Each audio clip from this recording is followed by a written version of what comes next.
2020 letter to CEOs, Larry Fink of BlackRock forecasted that climate-related risks and ESG factors will become the turning point in future investment decisions.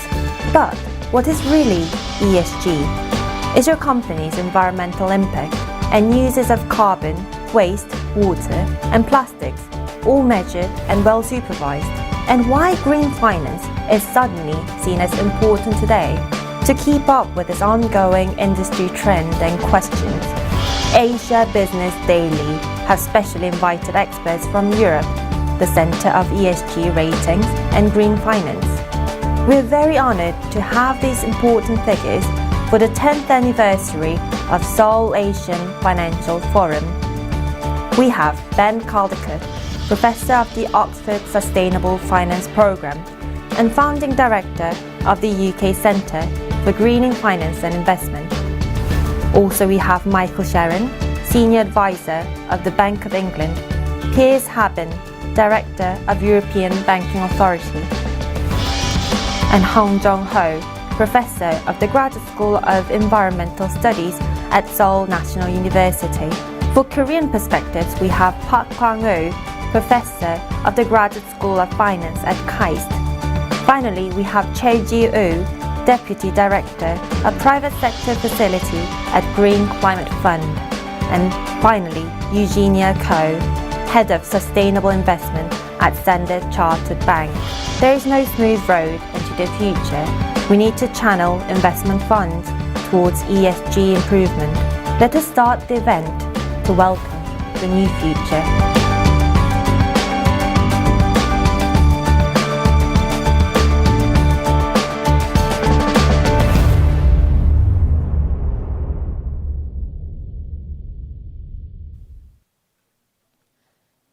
Good morning, ladies and gentlemen. I would like to thank everybody, distinguished guests and also those of you who are joining us through online broadcasting to the 10th Seoul Asian Financial Forum, and I'm your Master of Ceremony for today's forum. My name is Kim Dae-ye.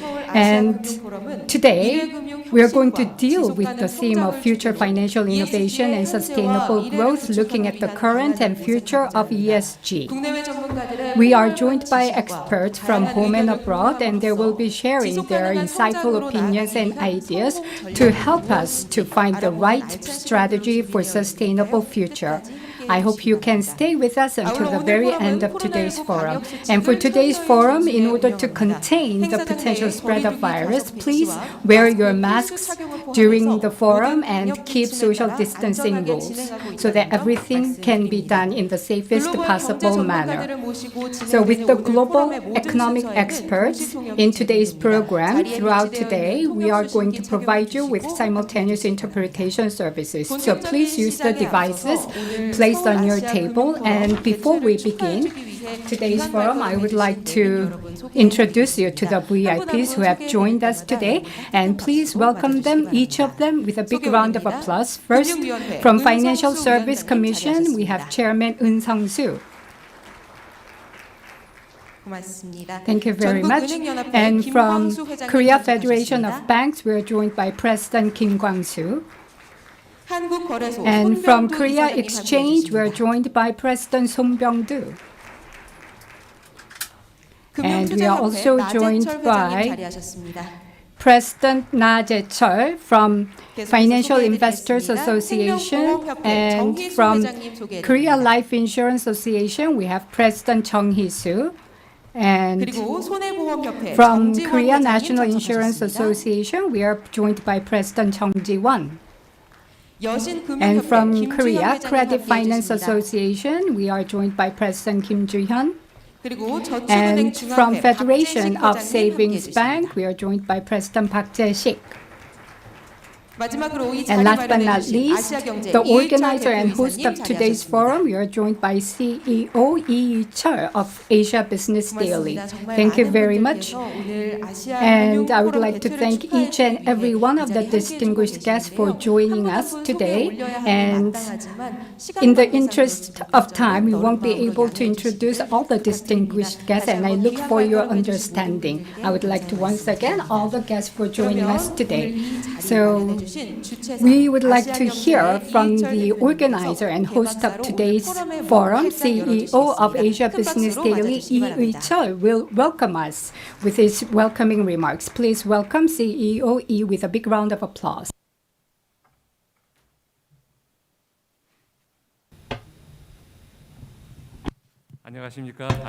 Good morning, ladies and gentlemen. I am CEO Lee Chul of Asia Business Daily. Please allow me to take off my facial mask. After I'm done, I will wear the facial mask once again, just during while I give the bowing.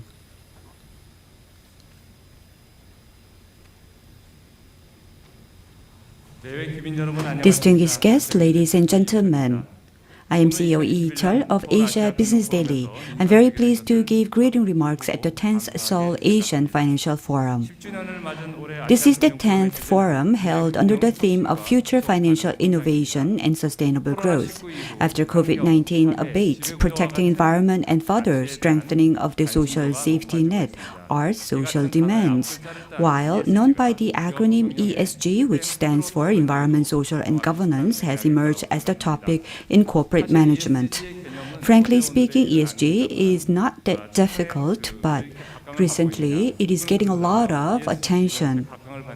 And somebody said that the reason is because of BBC, and I thought that probably BBC broadcast it, but it's a BlackRock B and COVID-19 C. So that's where it comes from, and Biden as well.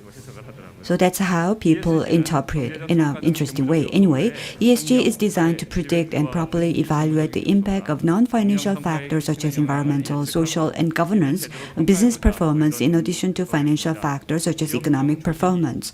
Organizations such as companies do not simply focus on measurement and evaluations, but also carry out systematic activities to innovate management activities through long-term strategies and effective implementation.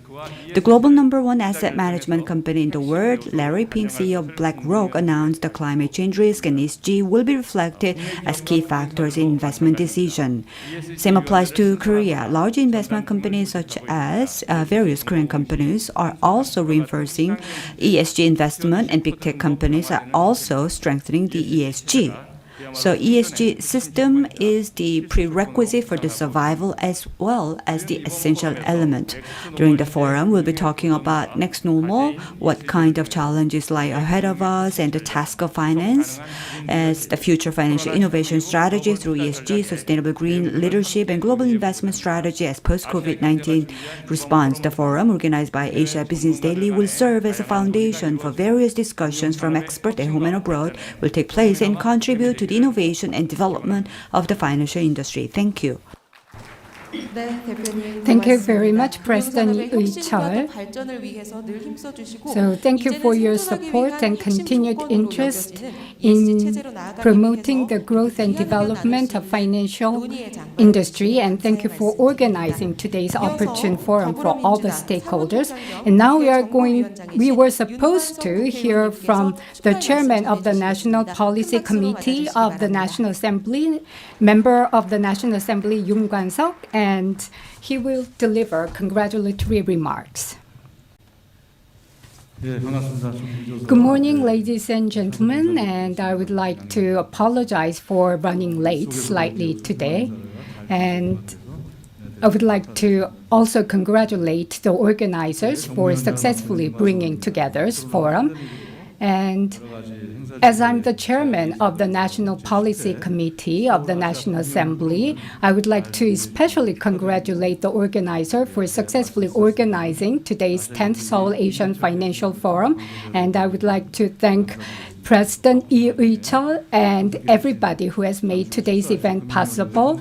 And also I would like to thank Chairman Eun Sung-soo of Financial Services Commission and other distinguished guests for taking time to join us today. The theme of today's forum is Future Financial Innovation and Sustainable Growth. The Korean government is planning a series of major investment projects to promote sustainable growth for post-pandemic era, including Digital New Deal, Green New Deal, and the Korean New Deal for expanding social safety net through cooperation between the private and public sector participants.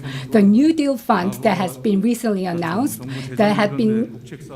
is quite different from other previous government-led projects that were mainly funded by the government. The New Deal Fund will promote virtuous cycle between financial and production sectors in the private market. Recently, ESG initiatives based on the 17 SDGs for sustainable development have received a lot of spotlight around the world. So President Liu Yi-cheol has talked about the acronym BBC, but I think ESG is one of the most frequently mentioned acronym for this year. Previously, SDGs were more geared towards the efforts and roles of the governments, international agencies, and NGOs, but the new ESG initiatives are more focused on promoting the efforts of private sector companies and market capital. As the market economy matures, the members of the society are becoming less and less friendly towards companies who only care about their short-term profits while abandoning the efforts to promote fairness and transparency in their corporate management. It has become imperative for companies to voluntarily engage in ESG initiatives for not just their economic growth, but also for their future growth potential. Many corporations are actively pursuing transition to ESG management by introducing penalty and incentive based on corporate performance evaluation and market disclosure system. They're participating in dealing with financial instruments such as carbon credits and ESG bonds. And I'm sure that such efforts will contribute greatly to promoting innovation in capitalism that had faced many challenges in this pandemic. In today's forum, Green New Deal and green financing will be discussed in depth. As the Earth population is expected to soon reach the record-breaking number of 7.7 billion, climate change is the biggest threat not just to individual corporations, to the survival of the entire humanity. Today's experts from home and abroad will talk about various roles of governments, corporations, financial institutions should play for our transition to zero-carbon society. We look forward to hearing insightful ideas that Korea can adopt in our journey to responding to climate change. Legislators from all parties are now discussing ways to introduce most relevant legislations for climate transition and green financing. As the chairman of the National Policy Committee, I will carefully listen to the comments shared today and find ways to apply them in our legislative journey. Once again, congratulations on today's forum. Thank you very much, Chairman. And you have said that you will listen carefully to the comments shared today and find ways to apply them in your legislative efforts. And I look forward to your continued support in these efforts. Now we are going to invite Chairman Eun Sung-soo of Financial Services Commission for congratulatory remarks. Please welcome Chairman Eun with a big round of applause. Good morning, ladies and gentlemen. I am Chairman Eun Sung-soo of Financial Service Commission. The leading business publication, Asia Business Daily, is organizing 2021 Seoul Asian Financial Forum. I'd like to congratulate the successful opening. Last year, the forum was held only virtually due to COVID-19, which was regrettable, but this year I'm very pleased to see you all face to face. Recently, social interest in sustainable growth in our society is rapidly expanding.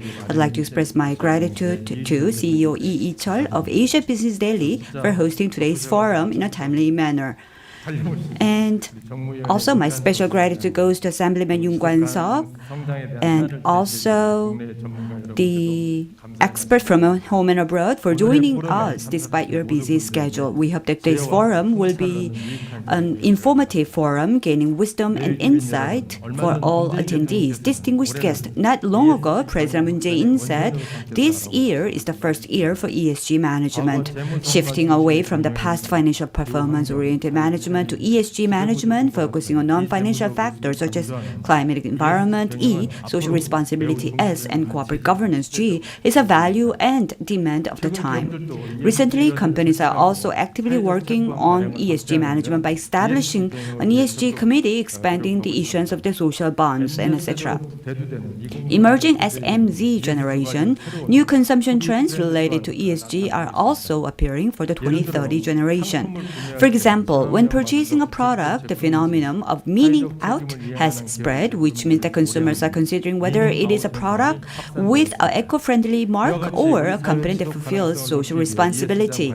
To increase the sustainability of our society, interest in ESG is rising across society. Amid the trend, the multilateral summit called P4G Summit in the field of climate environment will be held for the first time in Korea at the end of May 30 and May 31st. While global pandemic is attracting attention on climate environment, the P4G will have a greater meaning than ever before. There's a special session under P4G, and definitely climate and green financing is one of the core themes. And Financial Service Commissions and also Ministry of Environment at 8 p.m. May 30, because it will be invited. We will invite experts from Europe and United States. That's why we start the session from 8 p.m. The venue is Dongdaemun DDP, and although you cannot join us, please show your interest. Distinguished guests, the Financial Service Commission is looking beyond post-COVID era, pushing forward policies to drive sustainable growth in Korea. First, we'll lead the great transformation into green economy in preemptive and dynamic manner. To this end, in July of last year, the Korean government announced the Korean Green New Deal, a national strategy. For the next 5 years, a large-scale green investment of 73.5 trillion won will be made to foster a sustainable green ecosystem.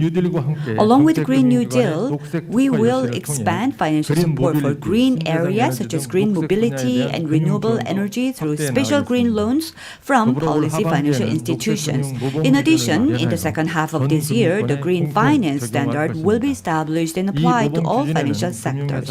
In this standard, we plan to set out principles enabling financial institutions to actively promote green finance and risk management measures. In this way, we will accelerate the transitions to low-carbon and eco-friendly society by facilitating green financing in both the public and private sector. If my memory is correct, last year when we declared the Green Deal, about 70 trillion from the policy-making institutions, and total amounts to 170 trillion was what we promised.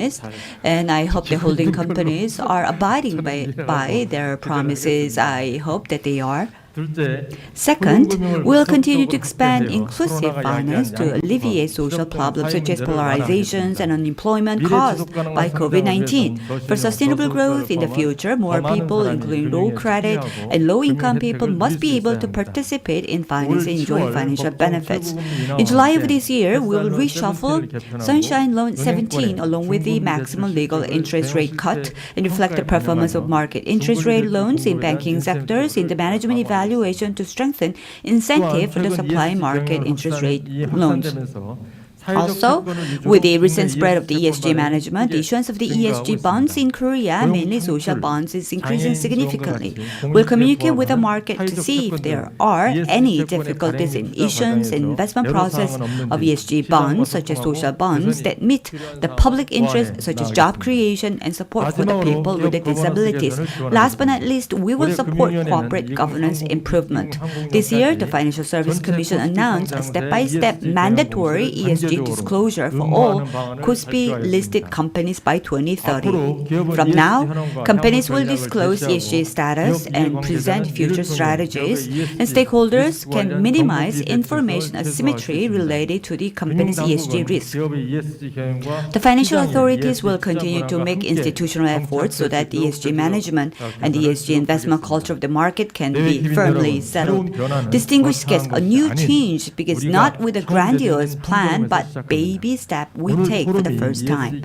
We sincerely hope that today's forum will serve as a valuable opportunity for transitioning to ESG management. We'll be talking a lot about ESG, and as Red Pink said, in making investment, only those who make investment in ESG, we will also make an investment, which means that anything related with the ESG will be heavily influencing the investment. The role of the financial institutions are critical.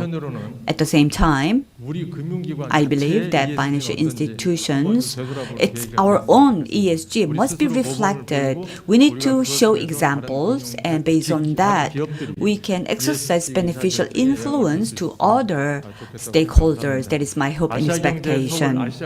Once again, I sincerely hope that today's forum will serve as a valuable opportunity for transition to ESG, and I hope to see development every year. Thank you very much.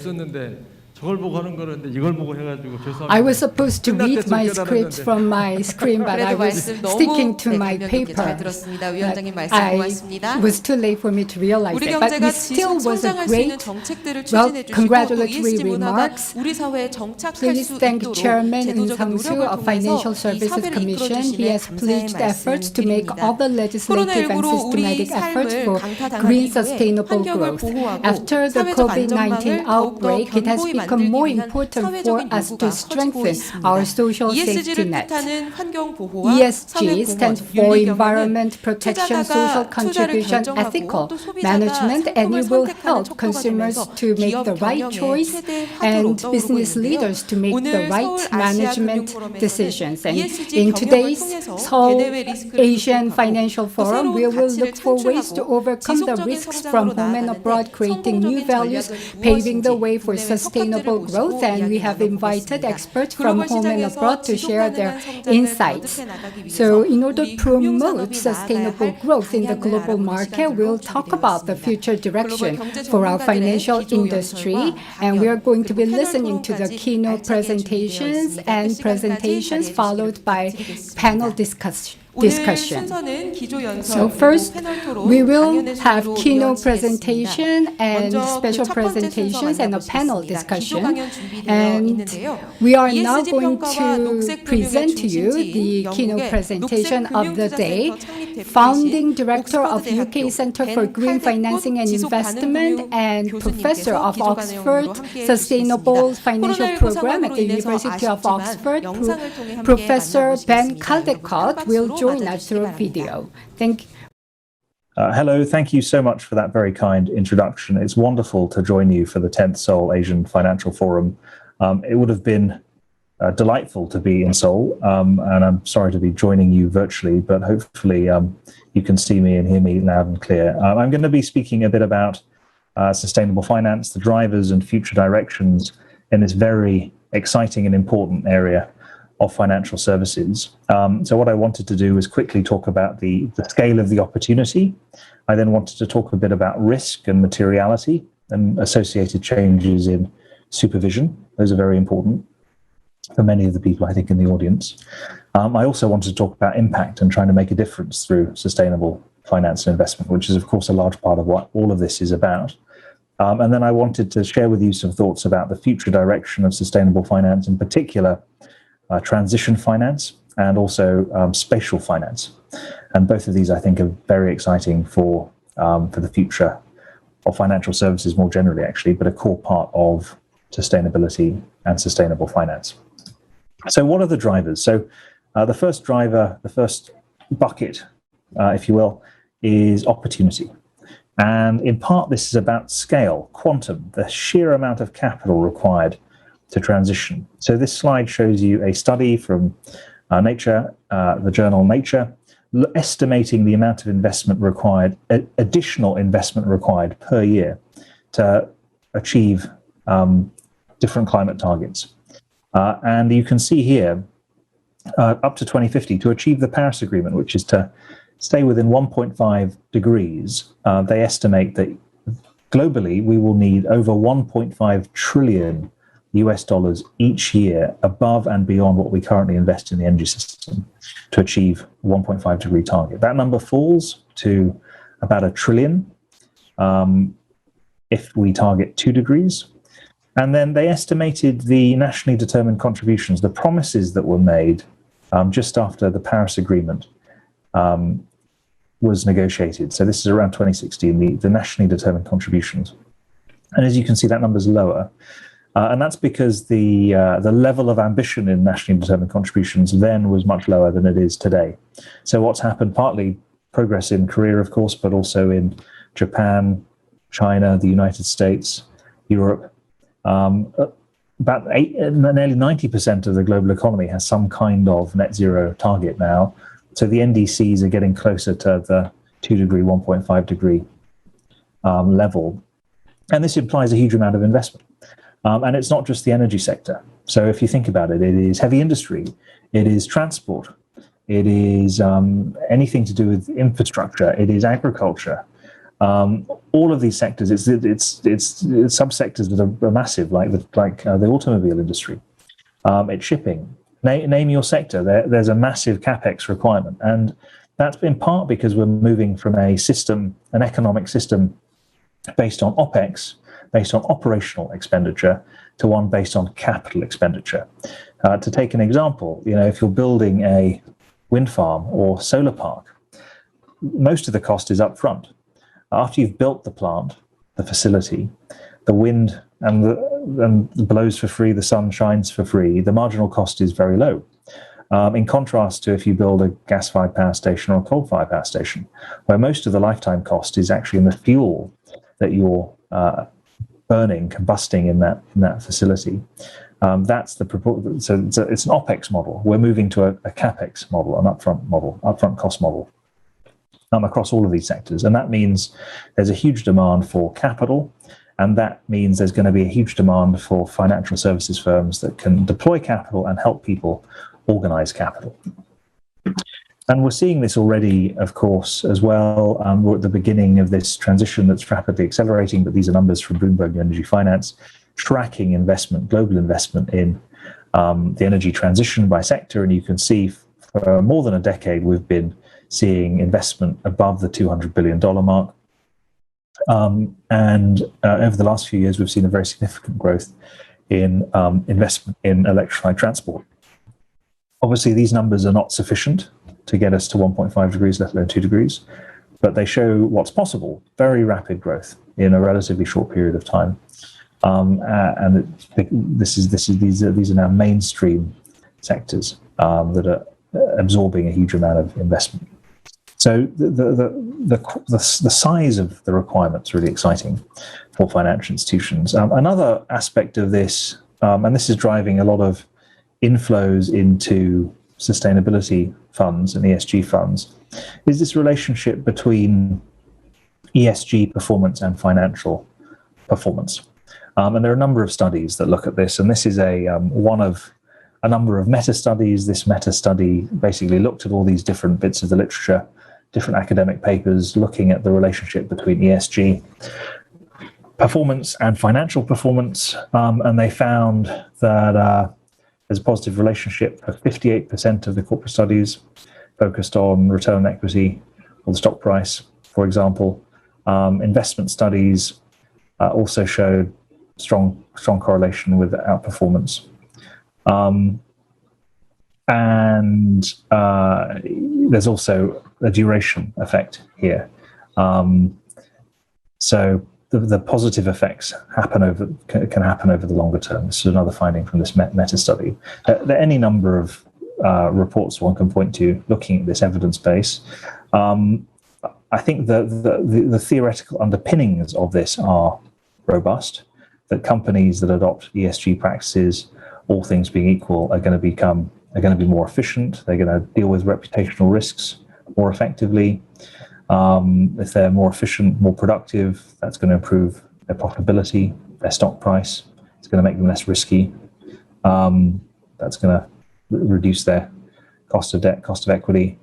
And so this is another reason why this is important. So in addition to the quantum, the amount of investment that's required, there's a performance aspect to this too. So that's the opportunity side of things, risk is another massive driver. So in every future state, there is some combination of climate-related risk.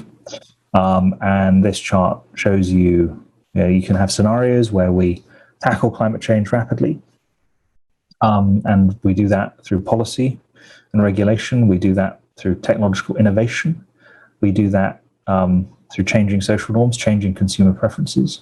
That creates transition risk.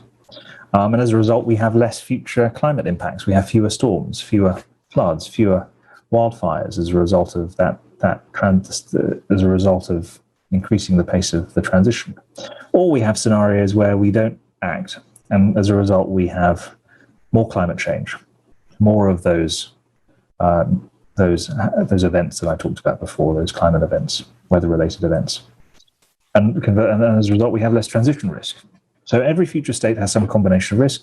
Unfortunately, we could also have futures where we have a lot of both.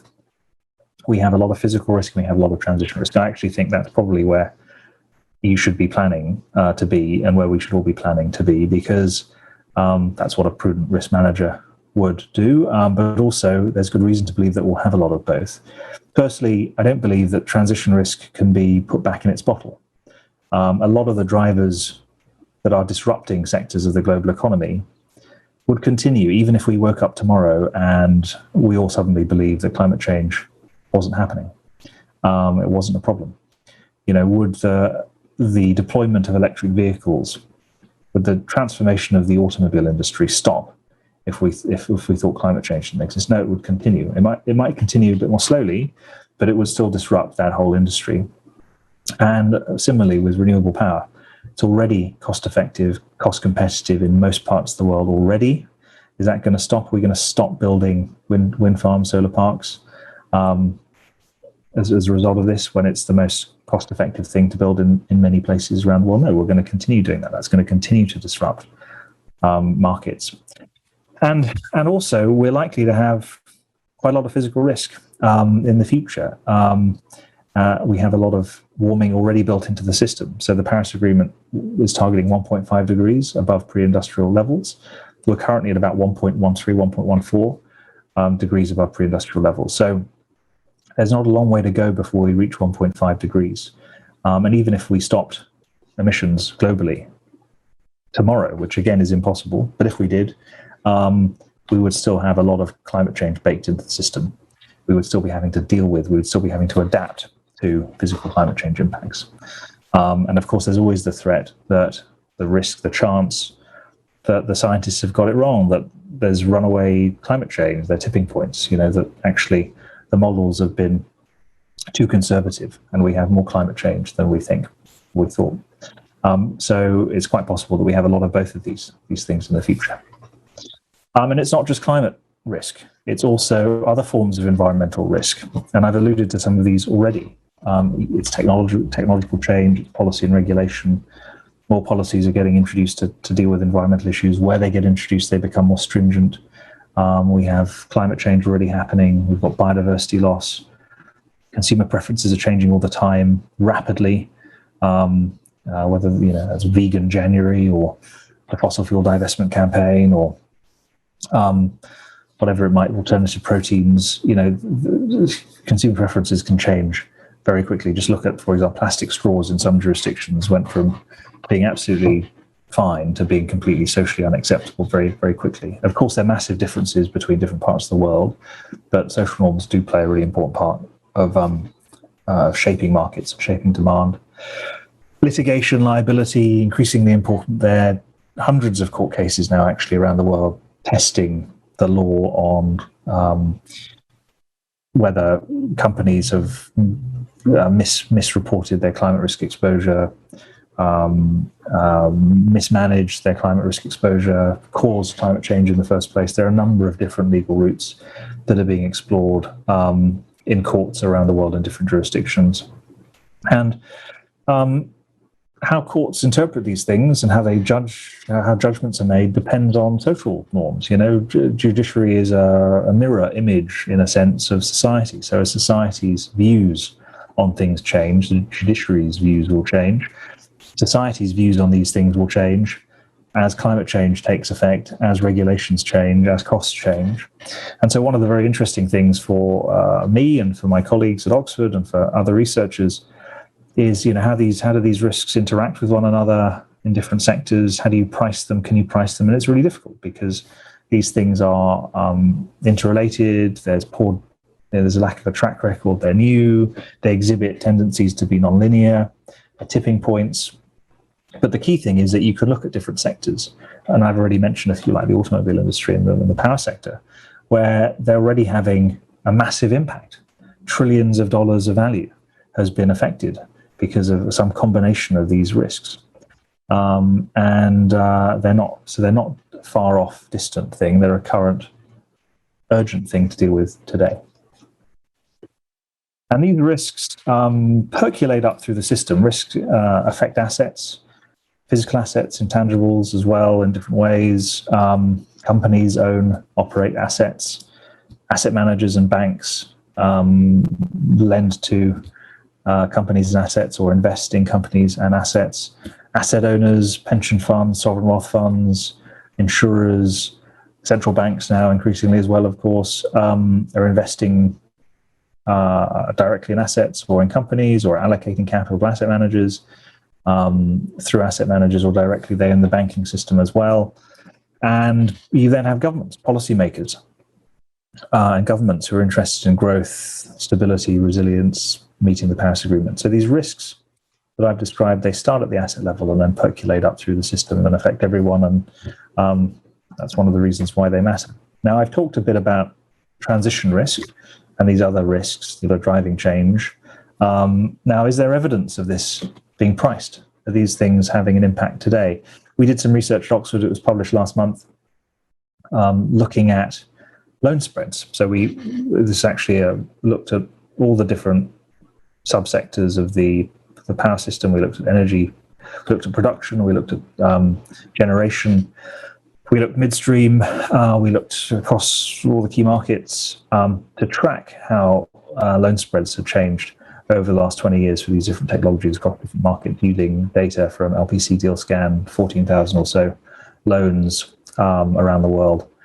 And there are significant regional variations, but so this chart shows you the global results. But if you take a step back and look globally, essentially what we find is that if we compare the 3 years 2007 to 2010 with the 3 years 2017 to 2020, the data goes up to December of last year. We find that the cost of capital loan spreads have increased significantly for coal mining and for coal-fired power stations. And the loan spreads for renewables have declined significantly as well. We find that loan spreads for oil and gas haven't shifted as much as you might expect. And the reason we think for this, it's not the only reason, but it's, I think, a big reason, and we're going to be doing further research on this, is that, there are lots of policies that are affecting coal mining and coal-fired power generation. There's carbon pricing. There are all sorts of regulations that are being introduced and moratoria on mining and coal phase-out policies and emission performance standards and so on and so forth that create risk for coal investments, for coal lending. And conversely, we're seeing in renewables, scale deployment, particularly over the last decade, driving down cost. Financial institutions becoming much more au fait, much more familiar with these technologies, and obviously they're maturing, so they're becoming less risky. And there are more providers of capital trying to provide capital for them, and therefore more competition that might be putting downward pressure on loan spreads as well. So this is a data point. The report's available on the Oxford website. Have a look, see if it conforms to what you're seeing. We'd love to speak to you about these findings. But the key thing is that these risks are starting to be priced in certain parts of the global economy, and that's going to accelerate. Now, what's happened around the world is that supervisors, central banks have started to accept that these risks are in their mandate, and that's because they could affect firm solvency. They could affect the solvency of financial firms that they supervise, as well as generate potential financial stability implications. And what they're doing is accepting that and then coming up with proposals as to how to change what they do, and then they're going about implementing that. And it started with the Bank of England, and myself and others in 2011, 2012 wrote to the then governor of the Bank of England, Sir Mervyn King, going, look, you should consider climate change as part of the mandate of something called the Financial Policy Committee, which was being established at the time, set up to horizon scan for financial stability risks. And we said, look, climate change, transition risks in particular,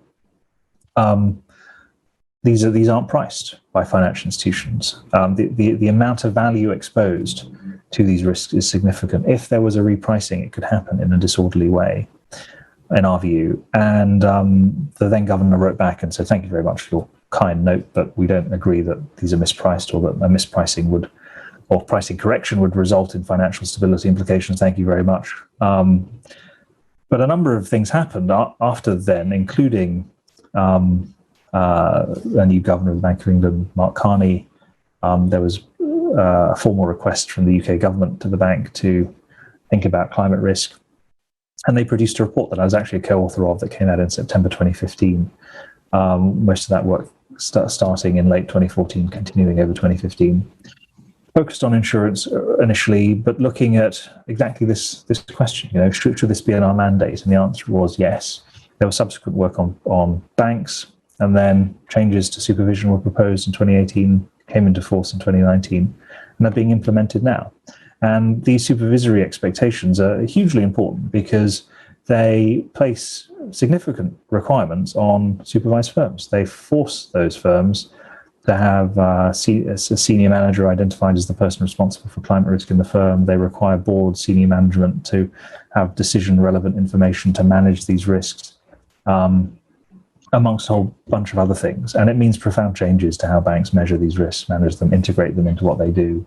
And there are a whole bunch of other things happening subsequently as well, including climate stress tests and other supervisory interventions. And this journey that's taken the Bank of England 5 or so years is being replicated by others and happening much more quickly. The benefits of following on, I suppose. But you've got the Monetary Authority of Singapore has adopted similar supervisory expectations. The European Banking Authority, the Australian Prudential Regulatory Authority, FINMA in Switzerland, for example, and I think these are very significant developments. Climate stress tests too will introduce, will reveal actually the exposures that supervised firms have and help to inform interventions, both micro-prudential interventions and macro-prudential ones. And one of the other big changes that's been happening is that international financial regulators like IFRS, IOSCO, BIS have started to set up task force committees that are setting up work plans for them to do things in this space. Historically, it's been limited to more of the sustainability-focused organizations, and that's changing. It's not just in the remit now of sustainability-focused organizations like the CDSB or SASB, and there's mergers going on between these entities as well. SASB and the Integrated Reporting Council are merging, for example.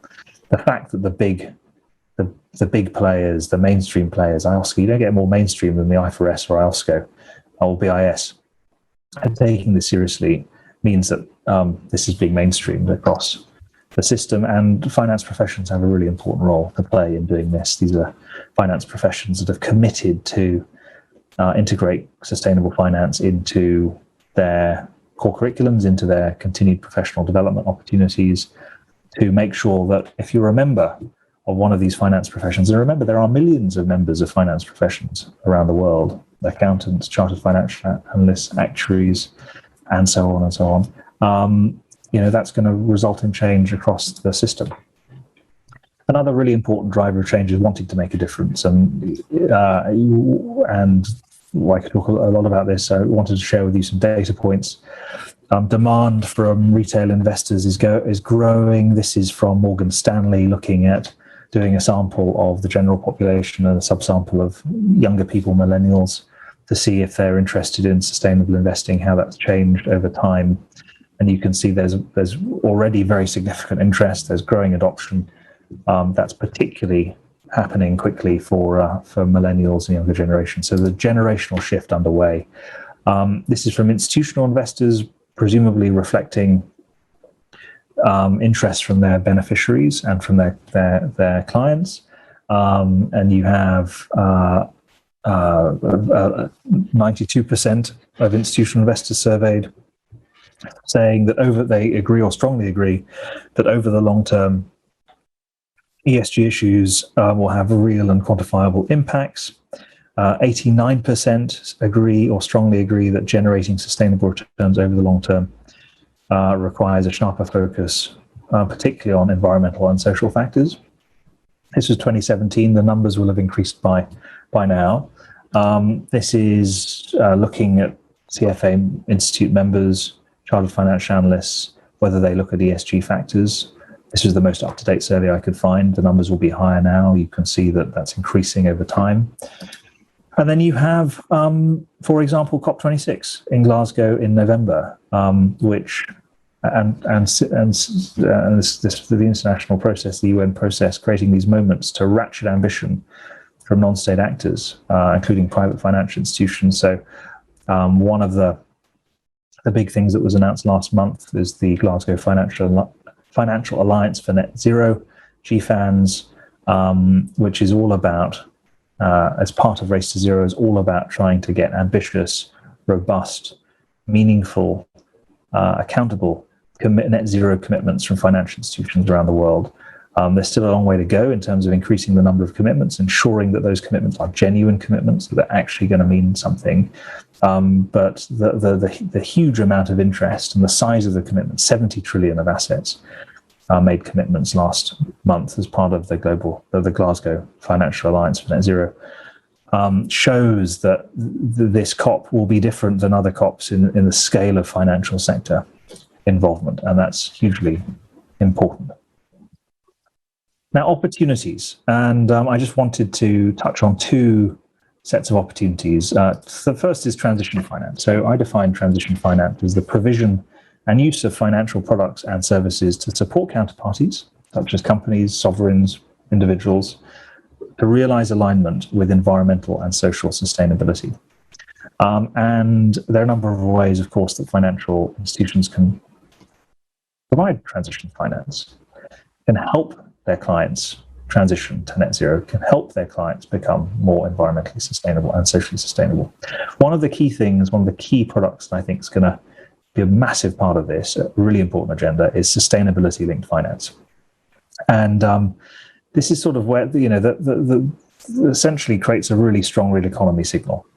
And I think this is going to grow rapidly, sustainability-linked bonds, sustainability-linked loans. And the magic happened when you find you're essentially going, look, we're going to change your interest rate or the coupon on a bond if you meet a sustainability KPI. And that KPI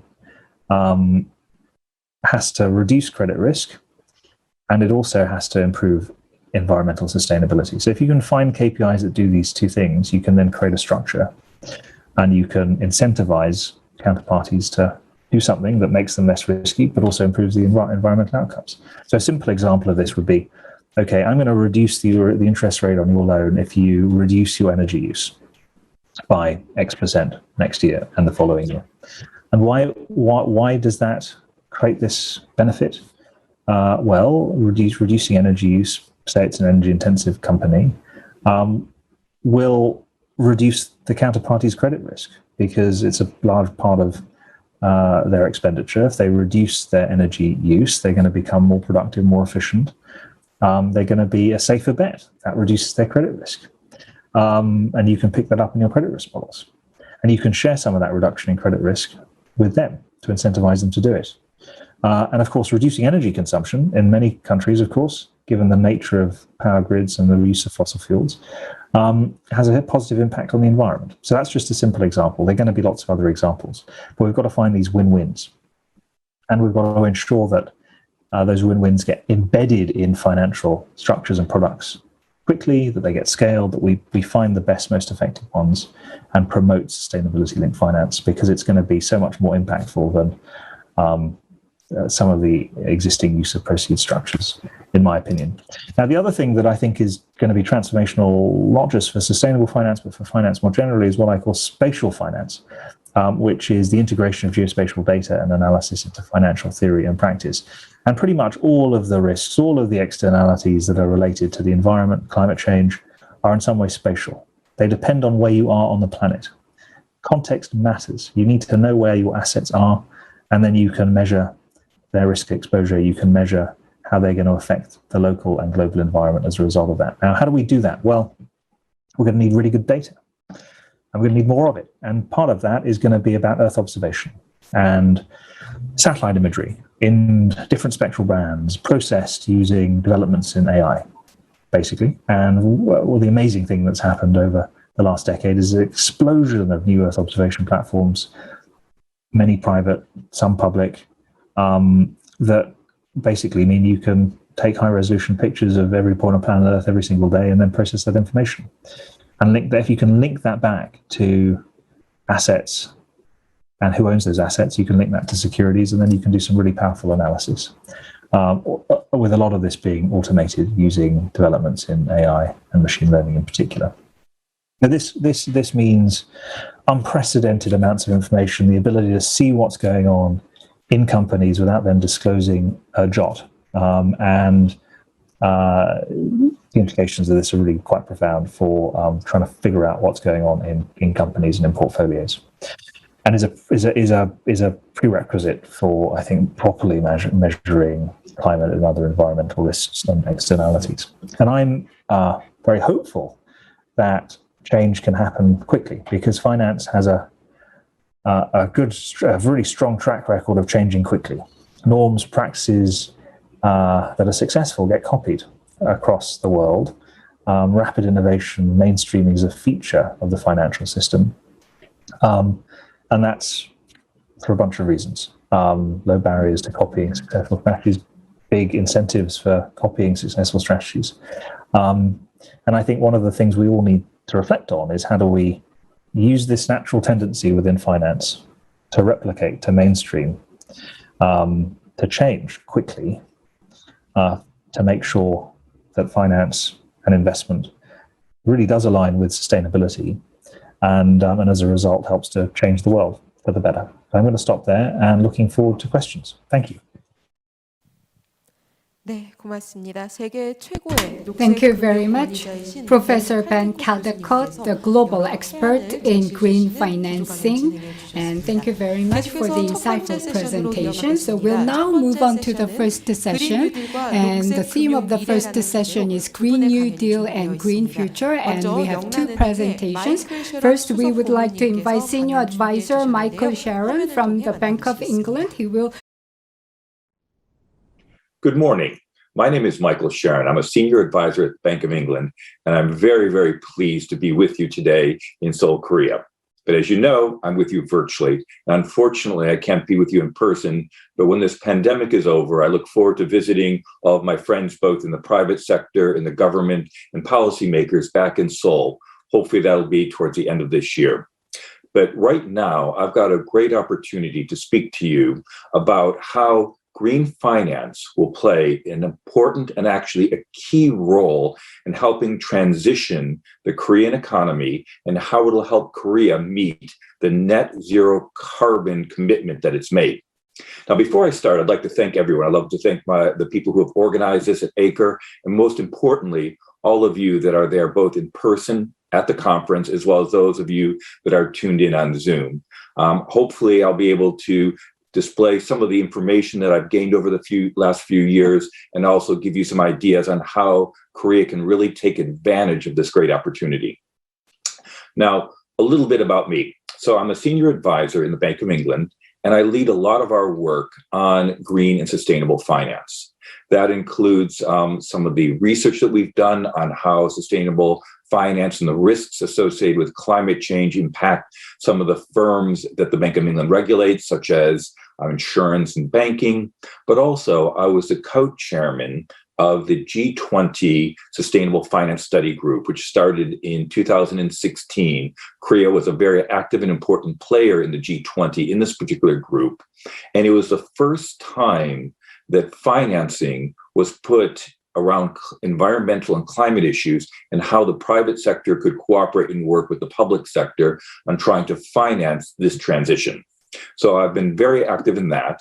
And as a role coming out of the G20, the NGFS was formed, and that's basically a collection of central bankers that are focused just on climate risk and the opportunities around it. And I sit on the markets committee on that.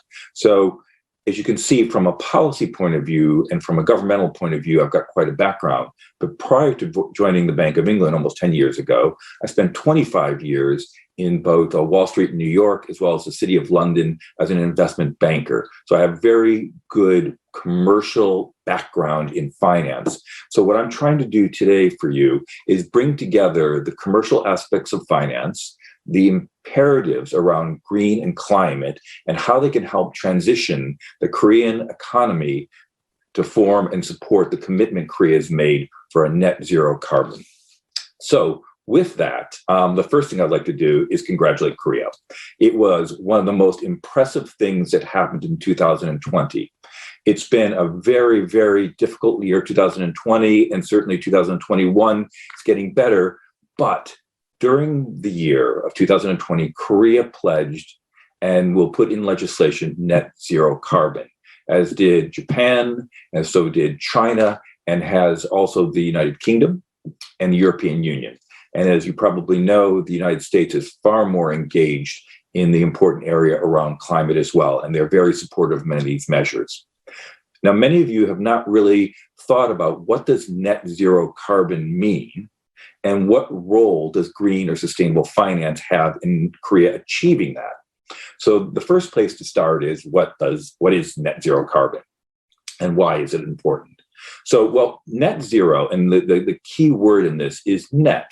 Absolute zero means there's no carbon committed or manufactured whatsoever. But in almost everything we do, both as individuals, as companies, as governments, for the time being, emits carbon. Basically, carbon comes from so much of our energy. And so consequently, trying to understand how to become a net zero carbon country is going to be an important step for Korea and the rest of the world. So again, as I pointed out, net means ultimately during the transition, and Korea and most of the world is committed to being net zero carbon by 2050. Now, I know that sounds like a long way away, but trust me, 2050 will be here so quick, you will be absolutely surprised. So net zero means there are things that can offset your carbon emissions, and those are generally carbon credits. And they can come from natural places. Trees and sequester, and soil sequesters carbon. And there's also companies and countries that are net negative that can sell their credit. So there's a lot of different ways. And we'll speak more about this when we get into the details. But the important thing to understand right now is the goal of net zero carbon is what Korea and the rest of the world is aiming for 2050. So what does this mean, and who does it cover? Well, as I mentioned, it covers everybody. And probably the most important part of my chat today is for us to think about how it will affect the real economy.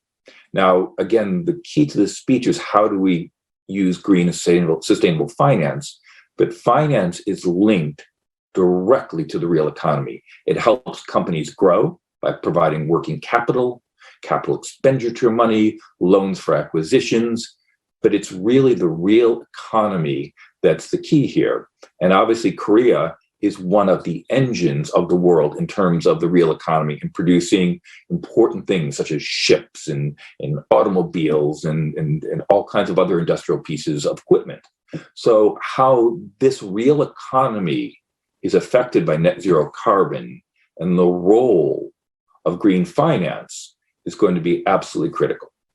So to dig a little bit into how the real economy is going to have to change, as I mentioned, everyone's going to have to change. And if you take a look at my mug here, which I've got a nice cup of coffee, it's morning in London still, this mug was manufactured. And so somebody actually used energy to make this mug. Now, that energy most likely was from fossil fuels, and it committed carbon. So over the next 30, 40 years, this mug will have to be made without the use of carbon, which means either renewable energy or offsetting it. But ultimately, carbon, to use a fancy word, is a negative, and it's a free riding negative externality. That means as part of a business operation, as part of the workings of a company, it's something that's negative in the process of making it that nobody pays for. So as an example of this mug, if the company that made it had to also pay for either the extraction or changing things so that it committed no carbon emissions in making it, the cost of this mug might go from £2 to £10. And then I'd have to make a decision whether I want to actually buy this mug as badly as I want to. But my nephews are on here, so I would still probably buy this mug. But at the end of the day, that's the challenge in short, that we basically need to figure out how to make cars, how to build buildings, how to do every piece of the real economy in a different way. And another way of thinking about it is everything you look at outside the window, whether it be a bus, whether it be a car, a building, everything in the world, in the real economy, is going to have to either be retrofitted or substituted. Retrofitted is a good example. So United Kingdom has a distinction of having the most energy inefficient homes in all of Europe. So basically, our homes emit all kinds of heat that's wasted. I mean, some people joke that we pay so much for our homes in London that they're almost expensive tents because the heat goes out through them. So one of the things that we are going to have to do is make our homes more energy efficient, and we're going to learn how to heat them differently. Most homes in the United Kingdom are heated through gas combi boilers. And those will, over between now and 2050, will have to be removed, and they'll have to be substituted, and the homes will have to be retrofitted. So again, it's a good thing that there, as I mentioned, things will be substituted, which is combi boiler, and they'll probably be substituted with something like a heat pump, which, by the way, Korea makes a lot of.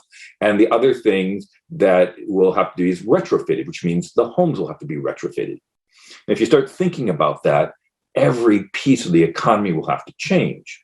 Now, we'll talk a little bit more about the opportunities in this later, but I think right now it's worth pointing out one look at the opportunities. No one likes change. It makes people uncomfortable. They think about their jobs. They worry about things. But just to give a simple example on the combi boilers that have to be removed and the heat pumps that are electric that will have to be put into UK homes, how you create jobs is actually quite expansive. So you start with, we need to have trained plumbers, more of them, a lot more of them, to take those combi boilers out. They're connected to gas and they're very dangerous. So you need semi-skilled labor on that. You need people trained. So you're creating jobs and taking those out. The second thing is those combi boilers can't just be crunched up and tossed someplace. They need to be taken apart by, again, semi-skilled engineers. So when you take them apart, the copper goes in one spot, the aluminum in another spot. So basically they can be reused. The word that, or the phrase that people are using now, which I think is very illustrative, is it's beyond recycling. It's almost a circular economy. So ultimately, when copper comes out, it makes itself into the real economy when those items are either taken out or removed. Instead of just throwing them away, we reuse them. So you've got jobs created in people taking apart those old boilers. And you've got jobs created in recycling, huge amounts that'll be in that. Then you'll have the manufacturing of the heat pumps, and then you'll have the installation of them, maintenance. So just on one small example, you can see how jobs can really be created in this transition in the real economy. But, and we'll get to the finance part in a bit, this has to be financed. The changing of how your factories that maybe made combination boilers now are going to have to make heat pumps. And there will be movements in the global economy on how that's done. But that's just a good example of how things have to be either retrofitted or substituted. Now, you may be asking, well, we need to do this? Well, the obvious main reason is obviously carbon and carbon emissions into the atmosphere are one of the biggest contributors of climate change. There's other gases such as methane and others that are big contributors too, but it's human industrial activity is putting it in there. And so for our species alone, that should be compelling enough. But to make sure that we really get the transition going, and as I pointed out, Korea has been one of the world leaders in committing to net zero carbon. So that's a law. The United Kingdom has done the same thing, the EU and a variety of other countries. So you've got laws that are compelling this. Then additionally, you've got regulations. And later on, both in this chat and also I'll be having some questions with some of my panelists later. And we'll talk a little bit about regulations as well, which are going to drive why you need to change and why we need to do things. And central banks and other regulators are going to be main drivers of this as well. So in terms of why you're doing it, one is it's not a bad thing to save the species, but also laws enforcing it and regulations. And I'll give you just a couple more quick examples here in the UK about how those free riding negative externalities, why they're so important that we change them. So I mentioned carbon. And obviously automobiles, both in their manufacturing and also in their burning of fossil fuels, contribute carbon to the air. But guess what? They also contribute other free riding negative externalities. One of those is NOx particles, which again is a pollution. They're very fine particles, and they're most associated with diesel cars. So consequently, UK, and London in particular, is a large city like Seoul. And so we have huge amounts of cars out on the streets and large amounts of NOx particles in the air. Unfortunately, a very, very tragic story, a little girl in South London passed away because of those NOx particles coming out of diesel engines. Additionally, the NHS, the National Health Service of the UK, which is just outstanding, treats so many respiratory and other infections that are tied directly to the NOx particles that are in the air. So not only do we have to change to save the broader climate of the planet, but also important things like the particles in the air are hurting our citizens, and those aren't cheap. When I called it free riding, that means the companies that make those products don't pay to basically address those problems right now. So consequently, the people that are ill, the climate that's being degraded, at this point, they're not included in the cost of the production of the particular product. As I mentioned with my mug, when you started taking carbon, and by the way, there's other free riding negative externalities. There's things like plastic. This mug may have been put in a plastic crate to be shipped, and that plastic crate may end up in the ocean.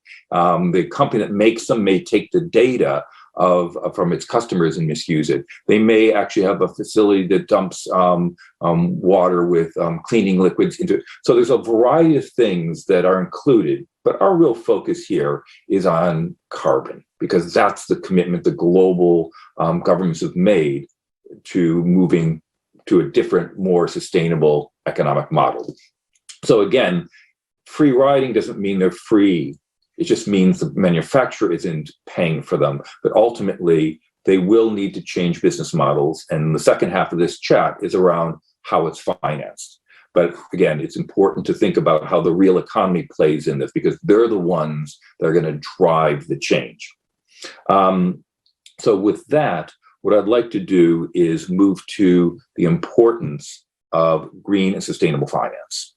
Now, you'll hear a tremendous amount of titles. You're going to hear green finance, sustainable finance, transitional finance, all these different titles. And effectively, most of them are all somewhat the same. What they're trying to do is it's money from banks, insurance companies, and other lending institutions that'll pay for the change within the real economy to allow for a transitional to a sustainable economy. So let's talk a little bit about green sustainable transition finance, and then some of the issues around it. And then we'll unpack that a little bit, talk about some of the actual products it use, how they're used, how they can actually support the real economy to make the big changes for net carbon zero.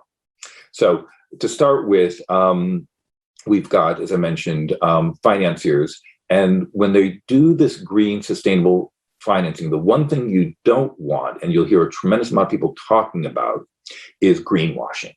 And that is, a company will say, well, look, we're going to change our business model and we're going to do clean coal. And unfortunately, coal is one of the biggest problems in terms of carbon emission. It's a challenge for every country. It's a challenge for pretty much countries around the world. It's been one of the biggest suppliers of energy for a long time. But at the end of the day, we will need to transition to renewables. But again, greenwashing from a finance point of view is taking a activity at a company that really isn't sustainable, isn't really in line with green, but it'll kind of be made to look a little green. And the banks will then try and sell it to either investors or other people as a green bond or a transitional bond. So one of the things that's really very important about green finance and sustainable finance or transition finance, whatever you want to call it, is that it really represents real sustainable change in financing the real economy. So there's a tremendous amount of demand, and this is important. We talked about why the drivers are for changing the real economy. Well, there's also huge demand driving why banks, insurance companies, and other financiers would want to finance it. The first one, big one, is that basically the people who buy the bonds want them. So if you're a large Korean bank and you're part of the international capital markets, some of the biggest buyers of bonds, as well as equities, are insurance companies, pension funds, and sovereign wealth funds. And increasingly around the world, these funds, these institutional investors, are very focused on basically trying to buy green, sustainable investments. So making sure that the bonds, the loans, and the financing of the real economy is truly green is absolutely essential, because if you're caught out as a greenwasher, obviously there's huge reputational risk on that both the bank as well as the company, their client, their financing, will have a negative cast upon their reputation and their integrity. So it's absolutely important. So some of this is pretty technical, though. So it's not just you deciding you want to make an electric vehicle. It does then come down to trying to understand what the carbon footprint is of the products you're going to manufacture or the services you're going to deliver to your customers. So when you're changing, as I mentioned, everything's got to change. Either it's going to have to be retrofitted or substituted. So what the banks need to do when they're financing this change is they need to understand what the carbon is related to what's being financed. And then ultimately, when they sell that to those institutional investors, that they can say in good conscience that this is actually a green bond that's contributing to a sustainable global economy and a sustainable Korea. So how that's measured is one of these active things. And I must say, my former boss, Mark Carney, who was the governor of the Bank of England and head of the FSB, really has found this as an important thing. And so what he did with Michael Bloomberg, the founder of Bloomberg, is they put together in 2015 some workshops trying to understand how you can make sure that this measurement and the information around what is being financed, a company's activities, are truly green. So they formed the task force it's called the TCFD, on basically carbon disclosure. It's a task force on this. And so that went into full swing in 2016. And the idea was that companies in the real economy, on their financial statements, can produce what their carbon footprints are in a consistent manner that both banks, investors, and everyone can understand. Well, this is a key element in the financing piece of the puzzle, because obviously, if you're not doing this, if you're not able to demonstrate that you are actually doing this, as I said, not only will you have reputational risk, but also you may not end up getting financing at some point. So we don't want to greenwash. We do want to do this. In the meantime, and right now we are in a transition period, TCFD is being widely adapted. The Bank of England is a huge supporter and is doing this, and many corporations around the world are as well. Until this has been fully adopted by all public companies, the one thing that I would suggest, I think is absolutely important, absolutely essential, is around transparency. That basically, if you're a company, that you transparently communicate to your bank, who will then communicate it to the investors, how you're traveling in your sustainable business model. So that's kind of a bridge to full compliance in well, hopefully you are fully compliant, but TCFD and unified or harmonized reporting around the world. Now, also, many countries have put into place, including the EU, China, a taxonomy, which really delivers very precise, very granular description of what is and isn't green. And again, this is all about making sure, A, what is financed in the market truly is green and delivers on the transition, and what isn't. So with these as kind of a real backdrop, we can kind of move to why the green finance is absolutely crucial. So as I mentioned, CapEx, capital expenditures, which is if you're an auto manufacturer and you want to build a new plant that's going to make electric vehicles or hydrogen buses or heat pumps, you need money, capital expenditure. This is a big capital projects to do that. If you're trying to develop the newest, most efficient form of, let's say, lithium-ion batteries or flow batteries, that takes R&D money. By the way, I understand that Korea has one of the biggest expenditures in their private sector of R&D, something that can really take advantage of on the transition, something you should be very proud of and very, very cutting edge. And then also there's something called operational expenditures, things that you do throughout the process of manufacturing your heat pumps or electric vehicles or whatever it may be. But all of this gets financed by banks or insurance companies or other financial institutions. So that's kind of where the key element around green finance is. So as real economy companies start making products and providing services that will transition Korea, the banks need to actually finance that, hence the green, sustainable, or transition financing is provided. And then ultimately, at the final end of the piece are the investors, the big insurance companies, pension funds, who buy the products, the financial products, the loans or the bonds or the shares that come from these companies that are now making transitional green products and services. You can kind of see how things start moving around. Now, there's always been transitions in global economies. We started with horses and we moved to internal combustion engine cars, and we're moving towards either electric or hydrogen-based mobility. But never in the history of our species has there been a transition this big and this fast. Most of the transitions took time and were not imperatives. This is an imperative because of what the implications are on carbon to the earth, and also you've got the laws and regulations around it. So and it's in a very short period of time. So consequently, we know that this has to be done. It has to be done quickly. So it's such an important big thing, and ultimately, the amount of money you're talking about is hundreds of trillions.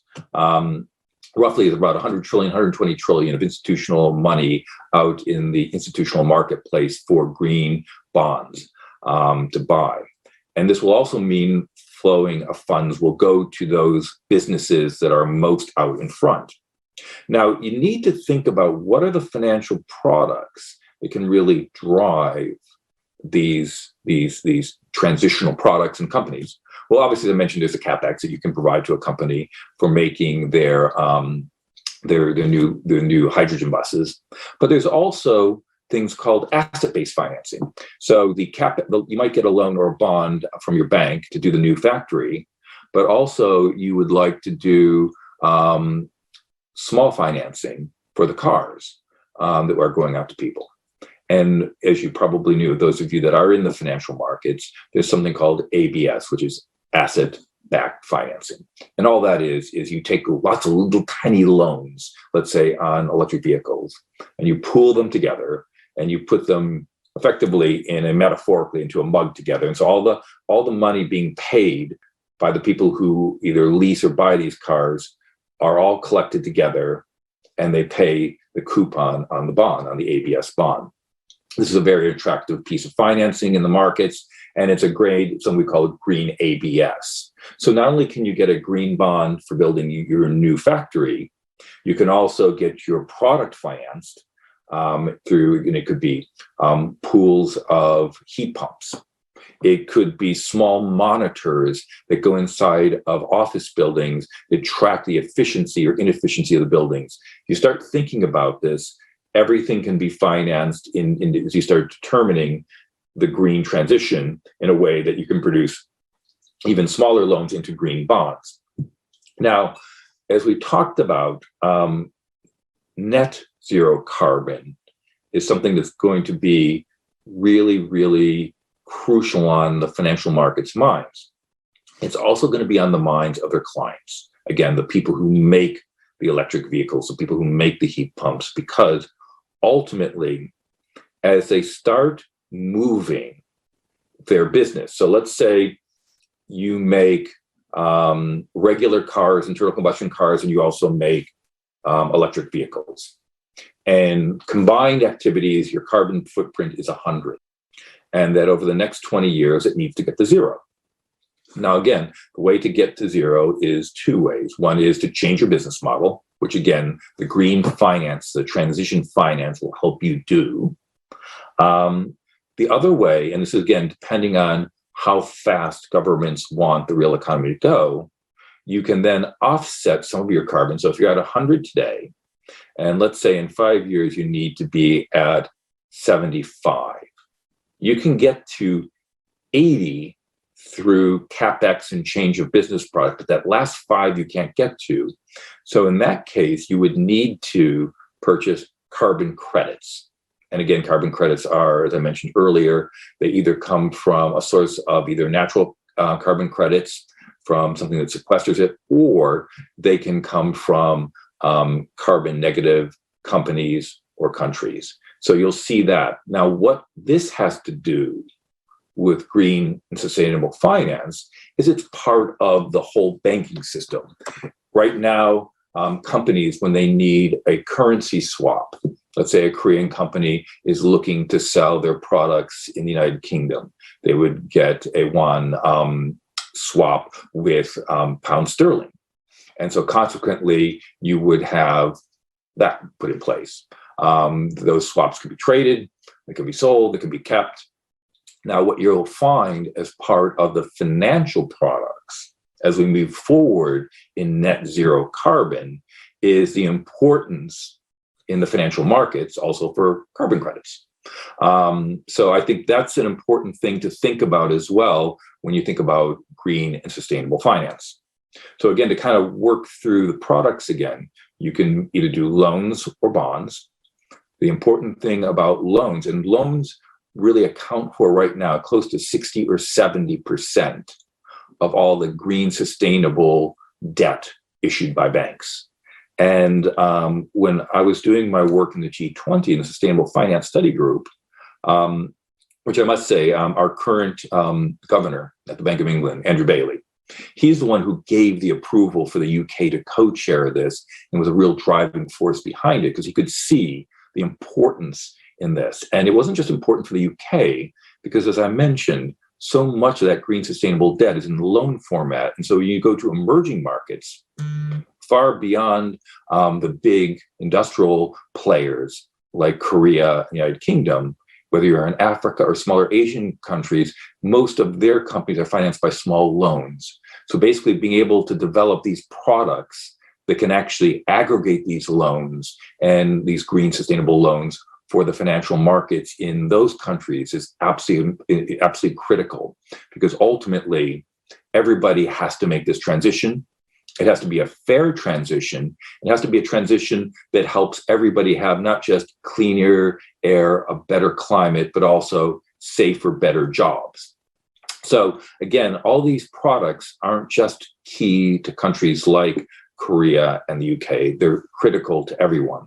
Now, I would like to point out, it is a special obligation for the United Kingdom, Europe, China, Japan, and Korea to do this transition, because we're the players, we're the countries that have the capacity, we're the ones that are the largest drivers of the industrial products globally.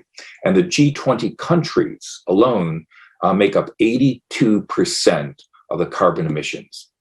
The great thing is, Korea is especially poised to be a great success. Korea has all the primordial ingredients. They've got fantastic, large industrial companies with great history, market leaders, a very, very sophisticated and developed financial system, a highly educated population. Basically, there is only success that could happen for Korea now that they've made a very clear view on that they're going to a net zero carbon, that they understand, and I've been there, I've been very lucky that the UK embassy is again leading the discussions globally, and the UK embassy in Seoul has brought me to Korea, I believe at least 2, maybe 3 times in the last year, just before the pandemic came. And I spoke to your central bank, I spoke to your other regulators, but I also spoke to the banks, the private sector banks, as well as the big institutional investors. There is no doubt that Korea has the opportunity to be a world and a market leader in the transition to a net zero carbon economy. You've got the ability and the sophistication in your financial markets to make sure that green bonds, transitional bonds, and sustainable bonds and loans, these products can be the capital that will allow the real economy of Korea to make this transition. And as I pointed out earlier, when I was talking about the real economy and about net zero carbon, that it is an opportunity for not just job creation, but sustainability isn't just about the environment. It's about people, it's about jobs, and it's about families. And what a transition to a sustainable real economy means is that the children of tomorrow in Korea will have jobs that will be sustainable. They'll be part of the solution. They'll be part of the answer. They'll also have cleaner air, which means there'll be less tax dollars going towards diseases like we have in London because of NOx fumes around respiratory issues. There'll be cleaner water. And the type of opportunities that will come from this will be quite extraordinary. Now, I'm getting towards the end of my chat, and I'd like to just give you a small vision beyond even this, because what's going to actually drive the sustainable real economy that's going to be financed by green bonds and green finance is technology. And again, you've heard me talk about the lithium-ion batteries, the heat pumps, all the different things. Well, they're basically technological advancements. And that huge R&D budget, research and development that Korea does, can really lead this. And I'll leave you with a few things to think about where technology is making a huge difference. Mobility, we already know.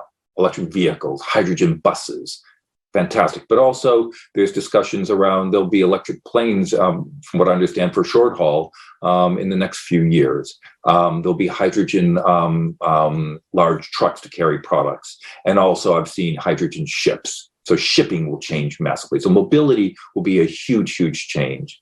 But agriculture, things like vertical farms, which use 90% less water. The nutrition value is great. You get 26 crops a year. It's almost like skyscrapers that you can circle large cities on that can be powered by solar or wind. Real estate, again, new properties can be built efficiently and sustainably. Older ones can be retrofitted. And of course, finally, energy. And that's probably the most important thing, is that now, nowhere in the world can you produce a gigawatt of energy cheaper than by either solar or wind. So there was a time when fossil fuels were cheaper, they were easier. But ultimately, if you're looking for both the cheapest source of energy, the cleanest source of energy, and also, to be quite honest, the most secure, it's from the wind and from the sun and from the seas in each economy's country, which is absolutely essential as well. And it saves huge amounts of expenses tied to transportation and logistics. So I guess what I'm trying to say is that the future is something that we should actually be looking and embracing with great excitement, because ultimately sustainability is bigger than just the key elements that you might see on the news. It's about a different way of life, a safer way of life. And what's going to make this happen is the forethought, the creativity, and the designs around the real economy to embrace this. It's been, the Korean government has said, this is what we want. And then obviously for the financial community, the community that I've been part of my whole life, to meet the demands of the real economy of Korea, to make sure that sustainable buildings, mobility, agriculture, and energy drive the economy, drive jobs, and more importantly, a great opportunity for the future. So with that, I will end this chat. And there's a few things I'd like to talk about, which I think I get the opportunity during our panel, talk a little bit more about what the Bank of England is doing, and some other elements related to this chat. But with that said, I'd like to again thank you very much for listening to me. Hopefully, there's been some new information you've learned, and that I'm sure I've seen the other panelists and guests, they're outstanding. Again, I wish you a very good day, and thank you very much. Goodbye. 네, 고맙습니다. 영란은행 마이클 셰런 수석 고문님께서 Thank you very much. We have heard from Senior Advisor Michael Sheren. He has talked about net zero carbon efforts and Korea's competitiveness, roles and responsibilities in that transformation. Now we are going to invite Director Piers Haben from European Bank Authority for the second presentation.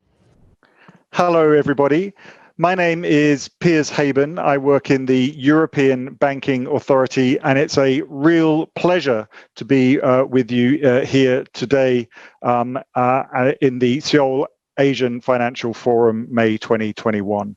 It's great to be able to reach out across the world, even if we can't travel as we did before. At least we have the technology to engage, which is wonderful. So I work at the European Banking Authority. The European Banking Authority is responsible for setting the rules and standards for the entire European banking system. I'm a director there, and one of my responsibilities is all of the EBA's work on environmental, social, and governance issues, and that is what I'd like to talk about today. I would like to talk about why we think that environmental and social and governance issues are so important for the banking sector and why there is such heightened interest in it. I would like to talk about the EBA's role and the way that we are sequencing our work, and the sequence of our work will be a key message today. And I'd like to talk about why it's so important that we engage across the world on this important journey to embed ESG factors into everything that we do, and indeed address the great challenges we have around global warming, but also other ESG issues. Excellent. So why is ESG so important at the moment? I think we are all acutely aware of the issues around global warming in particular. We have seen significant warming in the last 40 years, and the 7 most recent years have been the ones that have contributed most to that warming up until 2020. So I think in the public mind, there is a specific issue that needs to be addressed. Of course, as prudential regulators, our job is less to achieve social goals in itself, but rather to identify and address risks and ensure that the financial sector is part of the societal aims. The way that we are doing that is, of course, paying close attention to global initiatives in relation to environmental factors. In particular, I flag the Paris Agreement, and of course, paying close attention to other global initiatives on the financial sector, such as the FSB, the Network for Greening the Financial System, and the Basel Committee. But in the EBA, a lot of our work is, of course, embedded in the context of the European Union's work as set out in the European Commission's action plan. And on this slide, I've just put in some of the mandates that we have for the European Banking Authority to try and give you a flavor of what prudential supervisors can do and how we can take that work forward in order to address these real issues around ESG factors and how they impact the financial sector, financial stability, and how that relates to societal's goals. A key message that I would like to convey here, so we see that the public interest is very high, is that from a prudential regulatory perspective, from a financial sector perspective, there is a key issue of dual materiality. So this is, on the one side, that environmental risks, social risks, governance risks can have a specific impact on both an individual financial institution and the financial sector, in the same way that credit risk can undermine the profitability and indeed the solvency of an individual financial institution. So ESG factors can, and I'll talk in a moment about the transmission mechanisms, but ESG factors can have an impact on financial soundness. So that is one impact for ESG. But there is this, because of this dual materiality, there is also the very important impact that banks and the financial sector can have on society. And I think this is a key issue for us to reflect on, the dual materiality, because of course, as prudential supervisors, we are worried about the solvency and resilience of the financial sector as a whole from the perspective of financial stability. But banks that are lending into the real economy also have then this impact on society. And whether banks are drivers of or reflections of our economy, it's vital, I think, and there's a wide range of stakeholders that have an interest in the way that ESG factors are interacting with banks' risks because of on the one hand, the impact on individual banks, and on the other hand, the impact on society as a whole. And I think that range of stakeholders is then very wide. Now, how do we go about, from a prudential regulatory perspective then, taking forward this work on ESG? Normally, when we think about prudential regulation, we think firstly about what we call the Pillar 1 rules, so the capital and liquidity rules. And I think the audience in Korea is very familiar with the Basel Committee, the Basel Accord, and the capital and liquidity rules there. So normally we start with these Pillar 1 rules, then we think about how those rules are assessed under Pillar 2 and any other risks addressed, and then we think about disclosure under Pillar 3. I think an interesting factor from ESG is that we have reversed the sequence in which we are doing this work. So we are starting with our Pillar 3 work, thinking about metrics and disclosure. Then we are moving into our Pillar 2 work, thinking about risk management and supervision.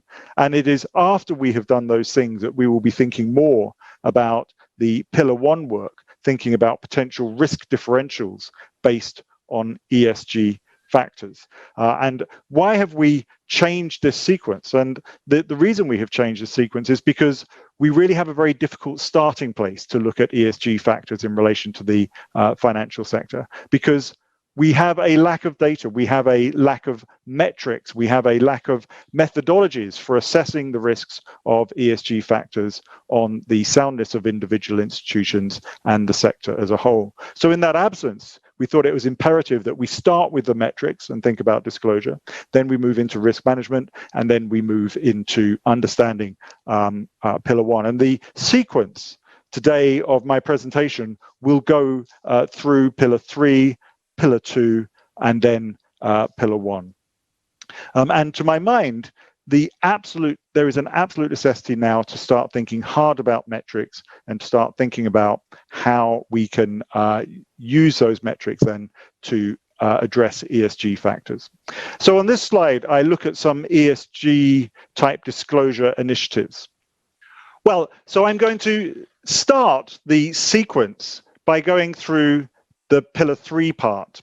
And pillar 3 relates to disclosures. And it's absolutely imperative, I think, that we start with understanding the metrics that we have and ensuring there is effective disclosure. Without key metrics, we can't do the work on risk management. We can't understand how the solvency of an individual institution can be affected. So it's imperative that we start with metrics.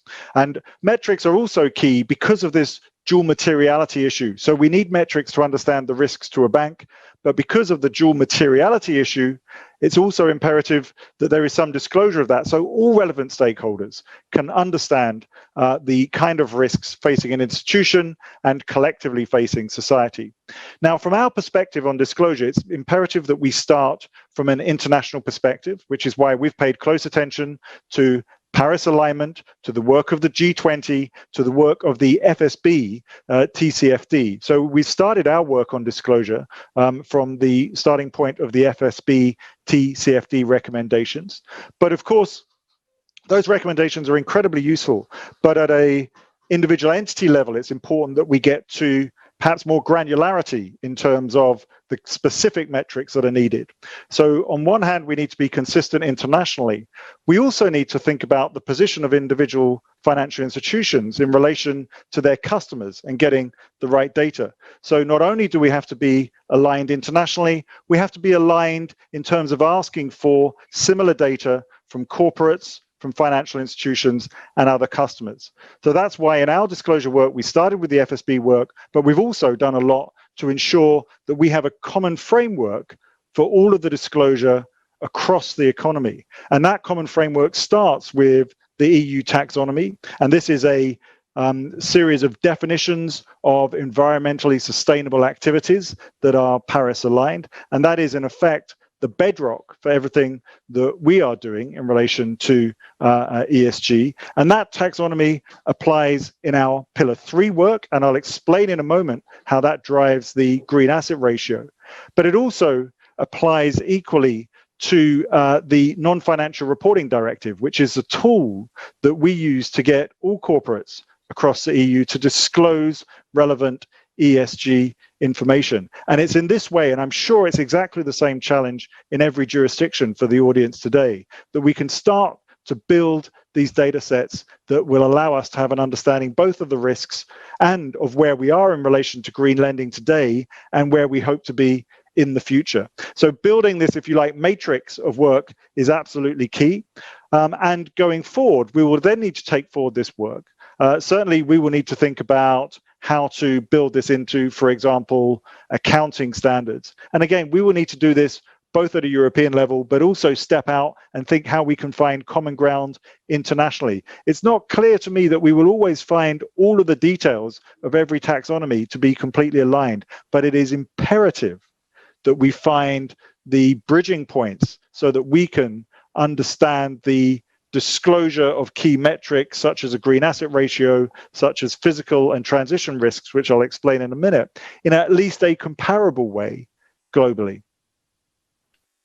Just to give you a slightly deeper flavor of the links between the work that we have done on the taxonomy and what we're expecting from corporate disclosure and what we're expecting from bank disclosure. This slide shows you a little bit more as to the work that we're doing, because our pillar 3 work will become applicable from June 2022. It applies to large banking institutions, and it requires them to disclose their risks as well as their risk mitigants. And at the same time, we have worked with the Commission, and we've given them some advice on this, to ensure that all corporates, all large corporates, are required to disclose taxonomy-aligned activities. And the final delegated act for this was just produced in May 2021, which will ensure that large corporates disclose their green asset ratio, which will help banks in turn. A point I would like to make here is that we have deliberately sequenced this work. So we have focused the disclosure part on the E part, the environmental and specifically the climate change part of disclosure. And of course, we will have to build this out in time to cover other environmental, social, and governance risks. But specifically, what are we asking banks to disclose? Here, I think it's very interesting because we have this alignment on the green asset ratio. You will see this in the slide, the third sort of section down there. That is the part that we will get very clear alignment. But we're also asking banks to disclose their risks. And so we will be asking banks to disclose their climate change transition risks. So this is, for example, your exposure to industries that may over time become stranded assets. And I know you've talked about this elsewhere in the conference, stranded assets, but as public policy changes, it may well be that certain industries are no longer viable. And so understanding the climate change transition risk will be key from a dual materiality perspective, both to the solvency of an individual institution, but also then the lending to those sectors is interesting, I think, from a societal impact if there is public policy moves to step away from those types of sectors. We will also be asking banks to disclose their climate change physical risk. So this is about the risks if you are lending to, for example, a floodplain and we have global warming and flooding becomes more common. What is the kind of physical risks you will be exposed to? Again, I think also interesting from a societal perspective.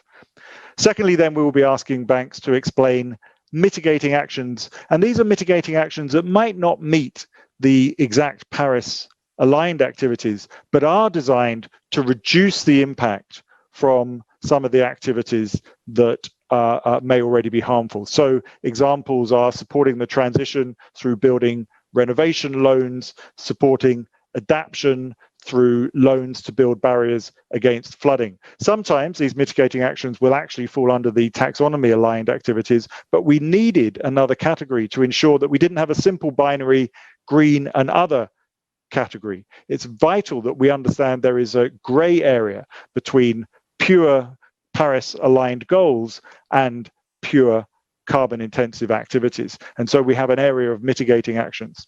Then this third area is what we call the green asset ratio. For me, this is a key metric. I think it's a key metric that is of great interest to banks' own management. It's a key metric that is of great interest to supervisors, but also I think from a societal perspective, there will be many stakeholders interested in the green asset ratio. The green asset ratio would tell you what proportion of loans are aligned with, in the EU, the taxonomy aligned activities, which in turn are aligned with Paris Agreement goals. I think it will be very important that this number is caveated very carefully because the green asset ratio really reflects banks' lending activities, but in turn reflects then the nature of the economies within which we are working. And to my mind, the key point about a green asset ratio will be to understand then how the risks are being mitigated by lending to taxonomy aligned activities. And that's a key reason we think that the green asset ratio must be part of risk disclosure. But it's also a way of understanding where we are today, both for individual institutions and for the financial sector as a whole, and mapping a sort of compass point or a North Star to allow us to understand where we may go in the future. So what strategies are being set to move towards more sustainable lending, and are we on track to meet those strategies? So the green asset ratio is key. Equally, we will be asking banks to disclose qualitative information on their governance arrangements, their business model and strategy, and their risk management. And maybe that allows me to move quickly into the Pillar 2 part of the work that we are doing. So the work that we're doing on Pillar 1 is live right now. We have a consultation out. That consultation ends in June of this year, and then the disclosure requirements come into effect in 2022, making sure that we have information from corporates flowing to banks, and then they disclose. I should note one final point on the disclosure, which is that we know that it will be hard for banks to get the information, which is why we are saying and providing some timelines that where they don't have all the detailed information, they should look to proxies and estimates in the first instance for a limited time in order to ensure that they have some meaningful disclosure and are able to use that for their own internal risk management, but also to inform external stakeholders about their risks and about their strategy. So proxies and estimates will be important. So moving into then the Pillar 2 work that we are doing. The timelines for this are a little bit longer. We have done some work already with a discussion paper. We will planning to have a report on ESG risk management and supervision in June 2021. And that report will be the basis for future work to improve risk management in banks, to adapt supervision to pick up ESG factors. And you know, one question we are often asked is, well, aren't ESG factors just the same as any other risks? And therefore, why do you need to have any special risk view? Well, I think there's a couple of reasons. The first is that the time frame for ESG factors to impact both profitability and solvency can be much longer.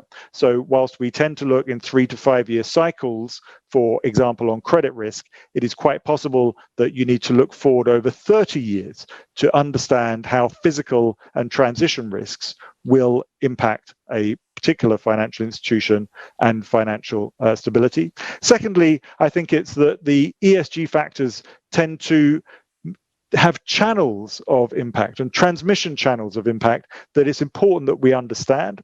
So it's important that we understand what sort of data that we need, because it might be new data, and it's important that we understand then the metrics that we identify, how they relate to financial indicators. So firstly, the time frame is different. Secondly, the transmission channels might be different. And thirdly, back to this point about dual materiality, I think it's also important that we understand that the data and the metrics are important, not only for individual financial institutions, but also for the wider societal impact.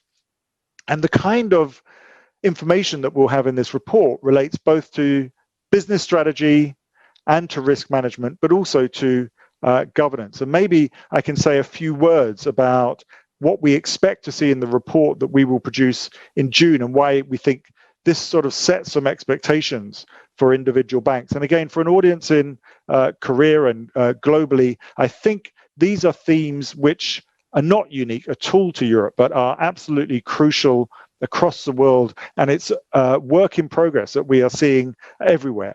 So if I maybe can explain a little bit more about what we intend to see in this report.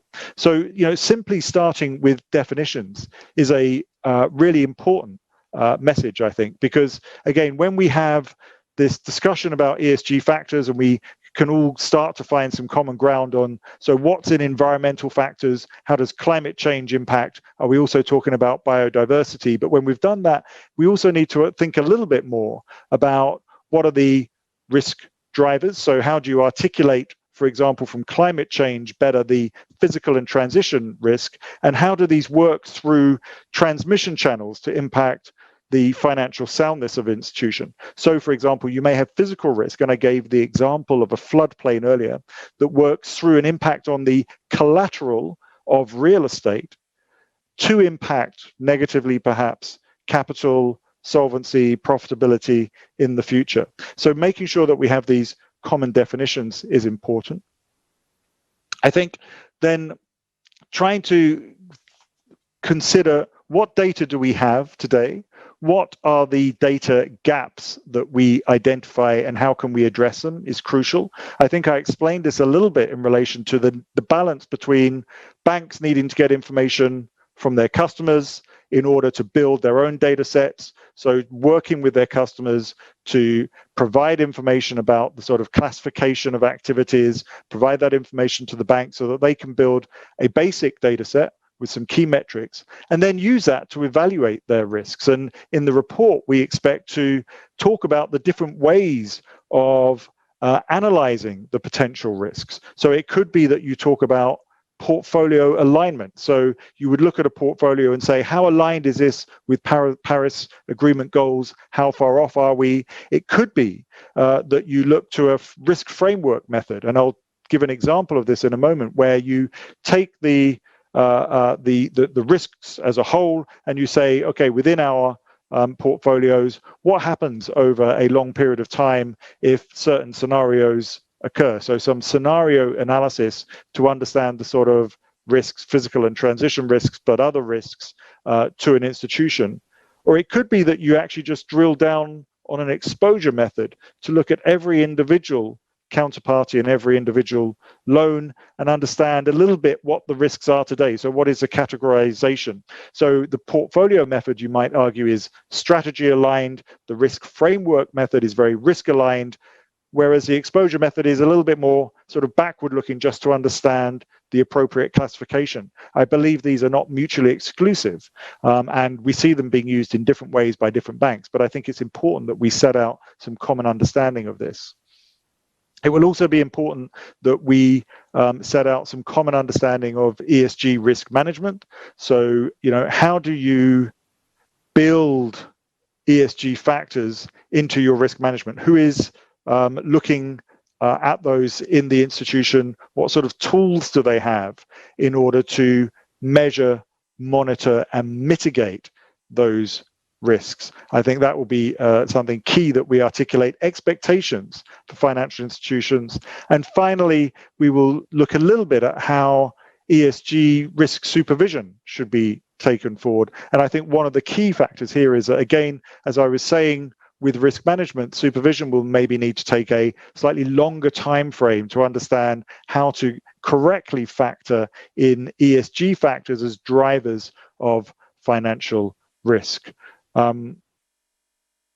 Maybe I can give an example of this sort of risk framework approach that we have undertaken in the European Banking Authority, still under the sort of broad context of Pillar 2 and risk management, which was a sort of scenario analysis that we did. But an interesting point that we found from a group of volunteers that we worked with was trying to do scenario analysis. The most important part was actually trying to do the classification of loans. And it was incredibly complicated and difficult to do that classification. And we had to use proxies and estimates, and I referred to proxies and estimates earlier in relation to disclosure. But we had to really make some estimates of the kind of classification. And on the risk side, we found broadly that more than half of the classification was actually relevant for climate policy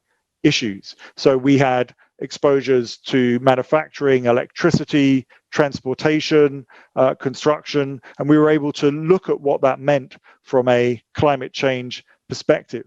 And conversely, on the strategy side and the sort of allocation of loans that would meet Paris-aligned activities, what we call the green asset ratio, it was very difficult to do this classification. But as a reflection more of the economy, perhaps, than of individual bank choices, we saw that the green asset ratio tended to be, reasonably low. So often in single figures, often under 10 or around 10%, which I think is a fascinating starting point. But for me, again, this is less about what does that mean for individual banks. It is about what does that mean for the structure of the economy today, and how do we understand then the movement, the transition that is going to have to take place between now and 2030, and then 2030 and 2050 in order to meet Paris-aligned goals. This is a starting point, but it gives you a flavor both of some of the challenges we have in getting data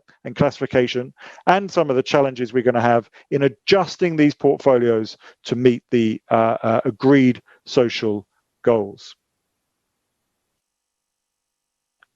So I've covered Pillar 3 and the absolute vital need now for disclosure of at least some key metrics, both around risks and green asset ratio.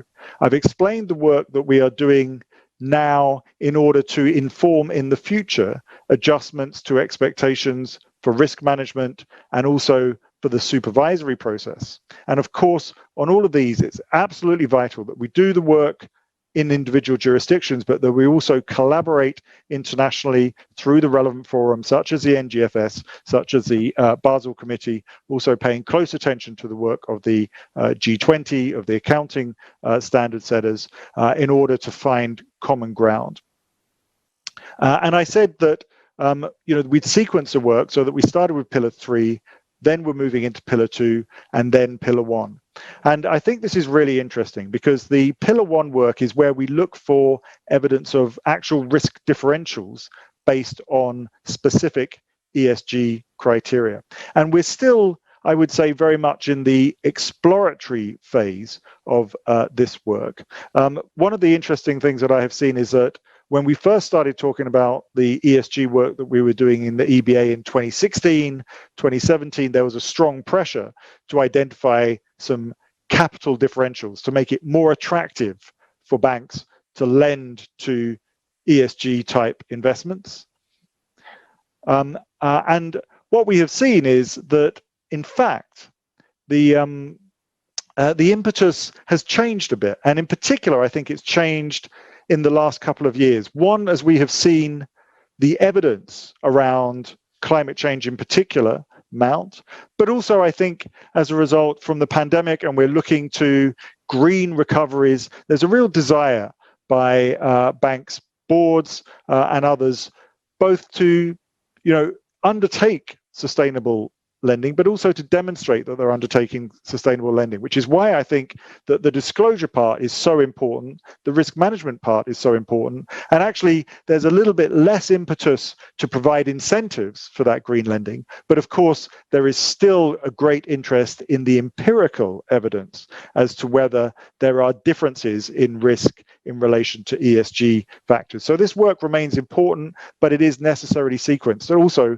necessarily sequenced because we need the metrics in order to understand where we are and where we want to go. We need the metrics in order to understand how we're going to manage and monitor those risks. And it's only when we've got the metrics that we can actually start to understand and look at the risk differentials. And so that's another reason why we have this work sequenced in this way. So we are looking at this at the moment. We are looking to understand riskiness and exposures, and also understand the range of prudential tools which may ensure an appropriate risk-based treatment. So it could be that there is some relation to capital. It could be there is some relation to other tools that supervisors have in Pillar 2 or in relation, for example, to large exposures. I don't know the answers yet. This is work in progress. Our current legal deadline for this sort of capital differential work is 2025. I expect that we will be moving sooner than that because it is important that we get the evidence out there. And it's also important when we look at this evidence that we don't simply look at existing historical data, but we understand how that data may change over time. And in particular, I think there is some very interesting transition risks that are very difficult to pick up with historical data, especially as public policy may change very quickly. So, well, I've very much enjoyed talking to you about the work that the EBA is doing on ESG risks. I've tried to explain why I think the ESG factors are so important for banks, for supervisors, but also for the broader public. And this issue of dual materiality really shows a heightened interest from all stakeholders in the work of ESG, especially because we have an interest in banks from their own solvency, but also banks as either drivers or reflectors of what's going on in the broader economy are absolutely key from a societal perspective. So I've tried to explain how important it is. I've spent most of the time talking about the sequencing of the work that we will do. And I think the sequencing of the work that we're doing in Europe is also relevant in terms of the work that we're doing internationally. So our sequencing has been Pillar 3, in the sense of getting some metrics and making sure they're disclosed. Pillar 2, in terms of improving risk identification, management, and mitigation. And then Pillar 1, in the longer term, any evidence of risk differential. And I also hope that I've tried to explain the way that we are working in the EU in the context of the broader international work. Because for the audience today, I think I understand that there is a great interest in ESG. There's a great deal of knowledge, and it's absolutely imperative that we work together because the ESG risks themselves cannot be confined to one jurisdiction. It's a global phenomenon, and it's absolutely imperative that we work together. And in order to work together, we need to cooperate, but we also need to find ways of making sure that what we're doing is consistent and comparable. And I'm going to stop there. So thanks very much indeed. 네, 고맙습니다. Thank you very much, Director Haben. He has talked about why ESG is important in the financial community. So this concludes the first session of the day, and let me move on to the second session. And in the second session, we are going to deal with the theme of Green Leadership for Global Sustainable Group in panel discussion. I would like to introduce you to the panelists. First, Professor Hong Jong-ho of the Graduate School of Environment Studies at Seoul National University will be the moderator for this panel discussion. And as a panelist, first we would like to introduce you to the previous speakers, Professor Ben Caldecott, Senior Advisor, Michael Sheren from Bank of England, and Director Piers Haben from EBA will be joining us as panelists. And last but not least, we have an offline participant from KAIST Finance Graduate School. We have Professor Park Kwang-hoo, who is also the 38th President of Korea Securities Association. Please welcome Professor Park as well. So I'll pass the microphone to Professor Hong Jong-ho. Good morning, ladies and gentlemen. I'm Hong Jong-ho from Graduate School for Environmental Studies at Seoul National University.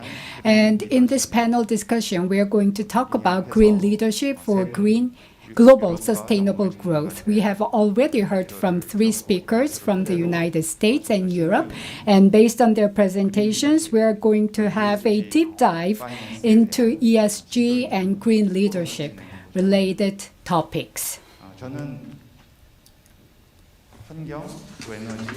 So, environment, energy policies, and sustainable policies are my area of research, and I'm an economist, and people sometimes ask me, as an economist, why are you teaching at graduate school for environmental studies? And I think the answer can be found in ESG. And environment and economy are no longer conflicting each other. So we need to get away from this dichotomic point of view, and they are inseparably related. So I think this forum is a good testament to that. So as all the 3 presentations had this sustainable financing and ESG financing in their presentation titles, ESG is certainly the biggest issue of our times. It's not something new, but it has become definitely the most important keyword in international financial community.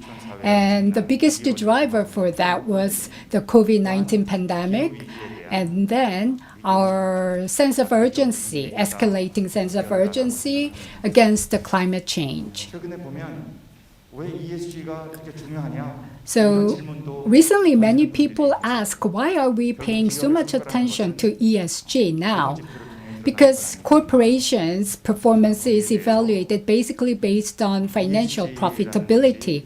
But I have to disagree on that. ESG allows corporations to be socially responsible and then also support their journey in finding new growth opportunities. Environment, society, and governance, they would be the most critical factors in determining new growth and market opportunities. There was another forum that was supported by the Asia Business Daily, and one of the distinguished guests said that ESG stands not only for environment, social, and governance, it supports for enhancing sustainable growth.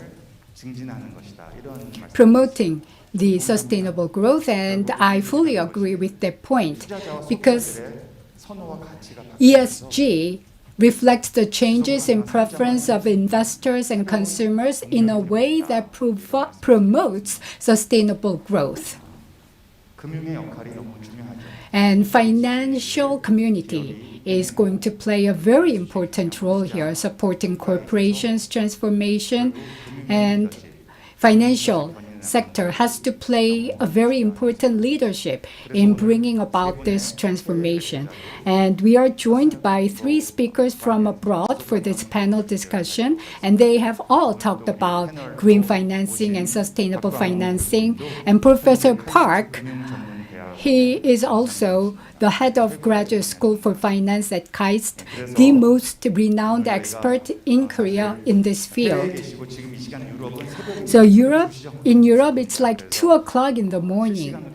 So it's the wee hour there. So since we could not be connected live, we have asked the questions and got their answers in video recording.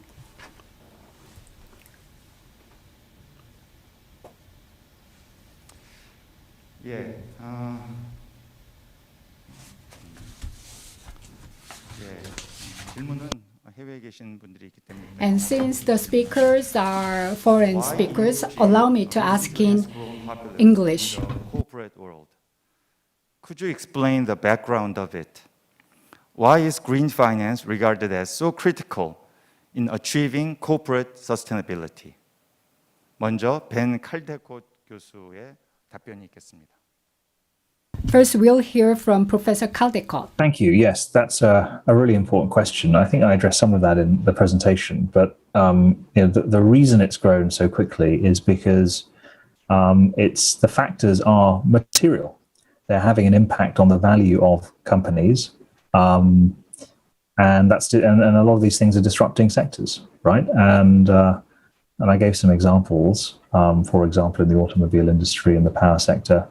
But you can point to almost any sector of the global economy and point to how material ESG factors are affecting firm value. And people may have made money and lost money on the basis of ESG, and that's why it's become so important. Now, there's still big challenges. What's the right way of measuring ESG factors? How do you do that appropriately? What's actually material? How do you cut through the noise? These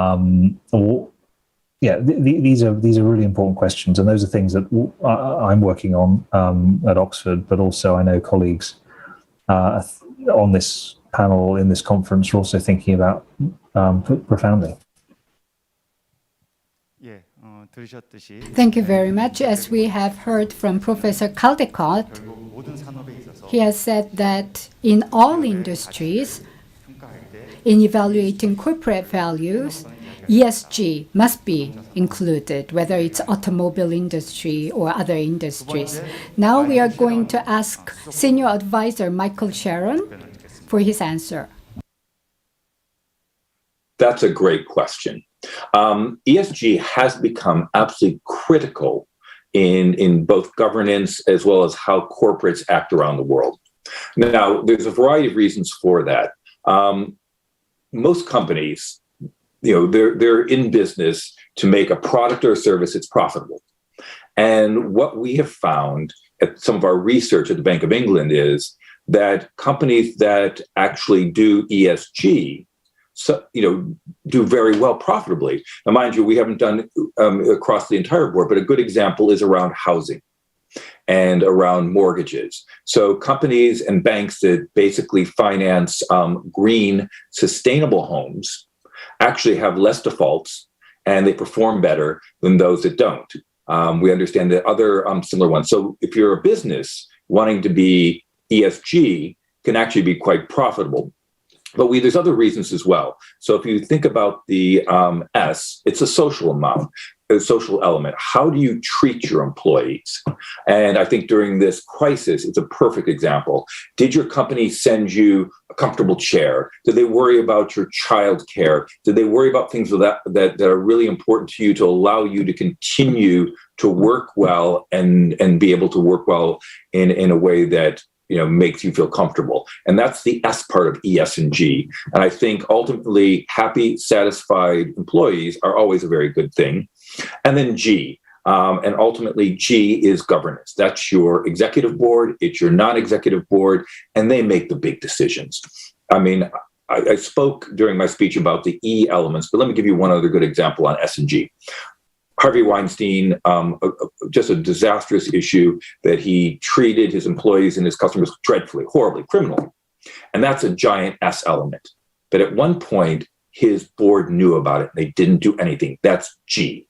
And ultimately, that company failed. The most powerful company in Hollywood, all its equity was wiped out because of the S and the G failures. So not only can ES and G make your company more profitable, but also it can save you from big risks that can cost your company as well. So it's both a profit enhancer, but also a protector of risk.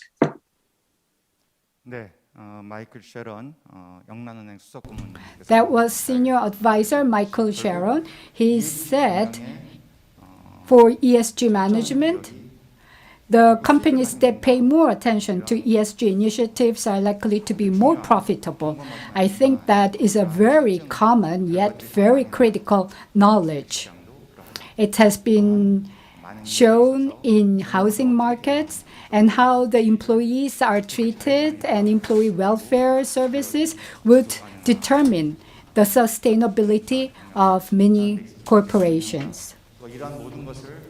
And all these can be judged and evaluated through CEO's determination and level of commitment. Next, we would like to ask Professor Park Kwang-hoo, who is here on stage.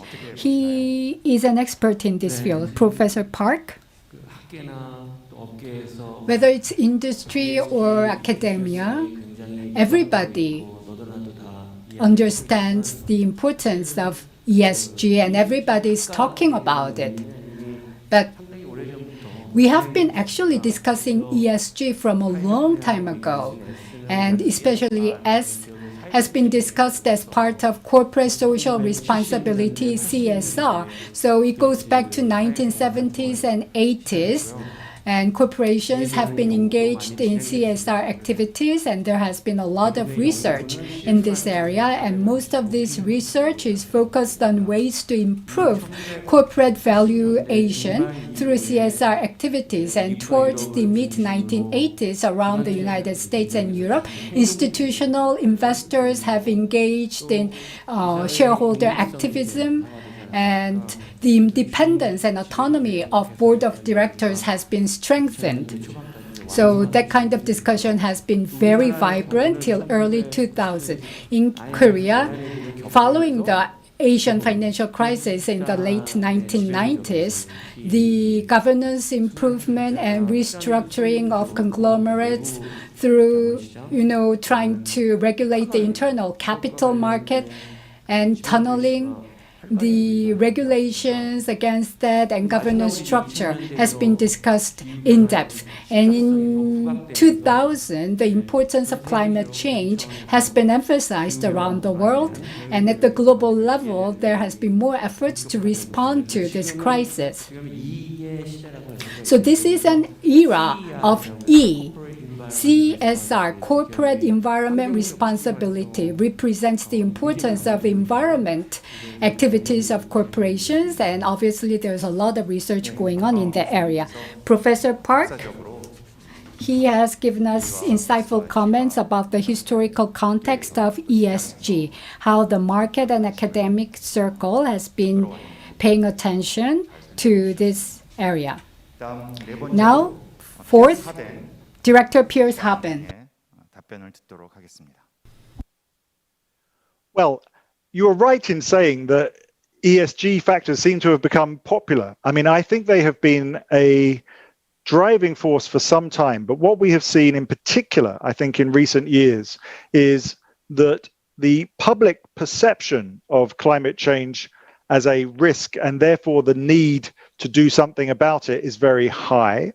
And so whilst I think risk managers have been looking at the kind of risks to an institution that they have faced from some of the climate related issues for some time, I think there is now a sense that it's also imperative that they explain to society how they are mitigating some of those risks. So this is what I refer to in my speech as dual materiality, where you have risks to an individual institution and to society. I think that has come to the fore. And I think that has driven then banks management to not only worry about the risks to their bottom line, but also to think about how they are demonstrating to all of their stakeholders that they are meeting socially aligned goals. So I think the evidence that we have seen of, for example, climate change is now embedded in the popular imagination, and they are raising specific questions to banks, which requires them to then articulate better. But I also think the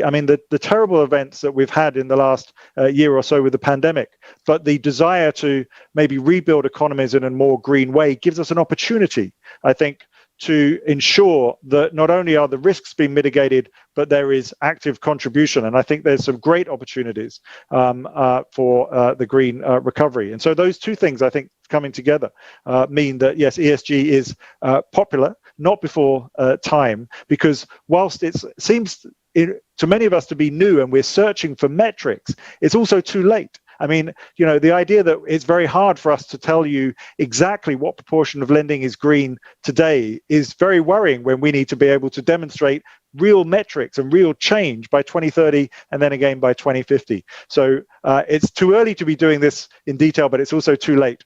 So we have a conundrum and we just need to press on. Thank you very much, Director Piers Haben.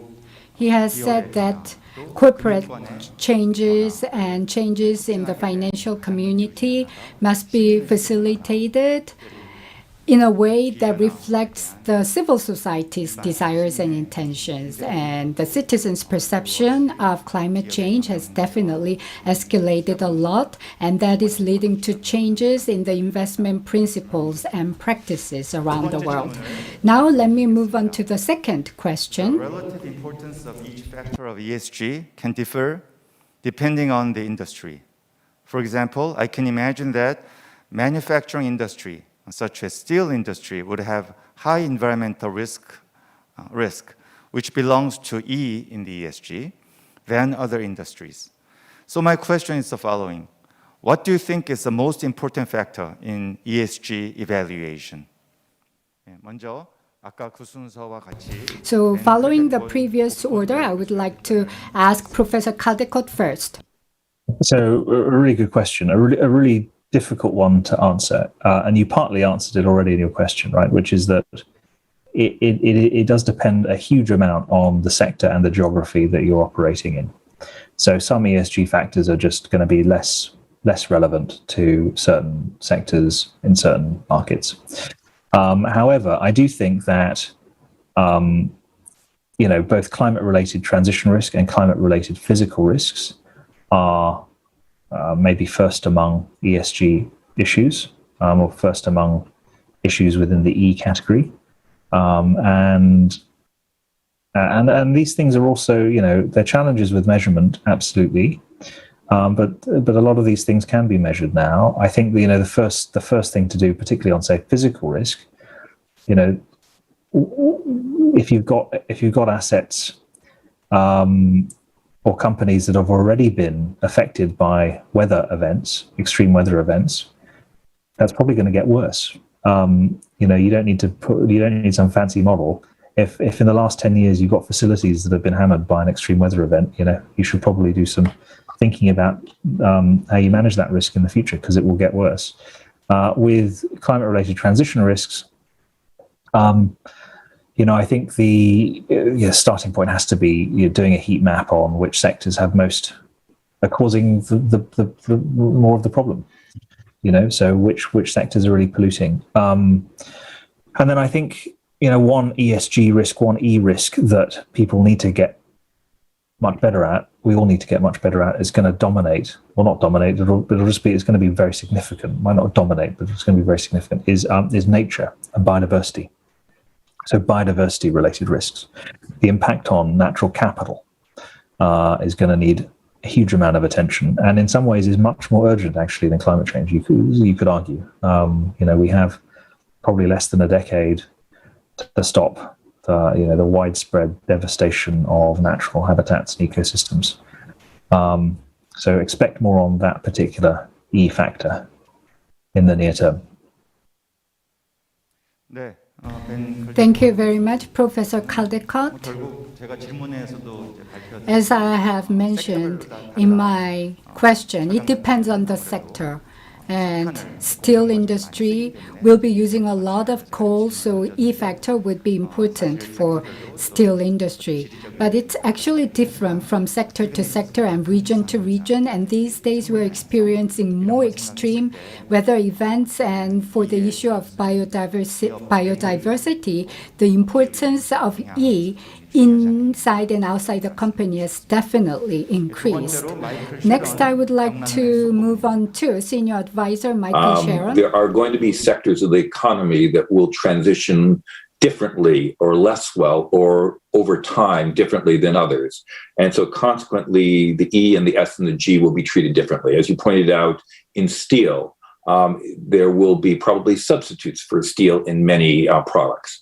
I know that there's automobiles now made with carbon fiber because ultimately the steel is very difficult to make in a sustainable way, though it is possible. And there's some very, very good R&D going on that is part of that. As I mentioned before, things like coal, there are also substitutions on that. And that'll be, there's good jobs we've had in everything from solar and wind in the areas around that. But the S and G, as I mentioned, are very different pieces because one, the G is about the decisions to make which direction you go, versus the S on how the members of the company are treated, how they feel, how they're a part of that inclusion. Yeah, the G is ultimately the chairman of the board, the CEO, and the top management, because if they don't view S and E important, it doesn't happen. As I mentioned that example in Hollywood where the company just simply failed because the governance didn't take into a hold. So I agree. Absolutely, the G is the most important. That's interesting, actually.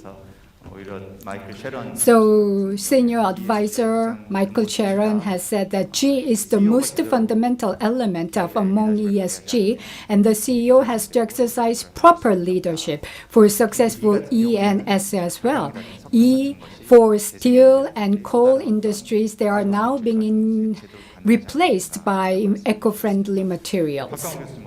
Professor Park, what's your take on that? I'm not asking you to come up with one single answer, but that is a great question indeed. And as you have mentioned, each element of ESG might be having a different impact from sector to sector.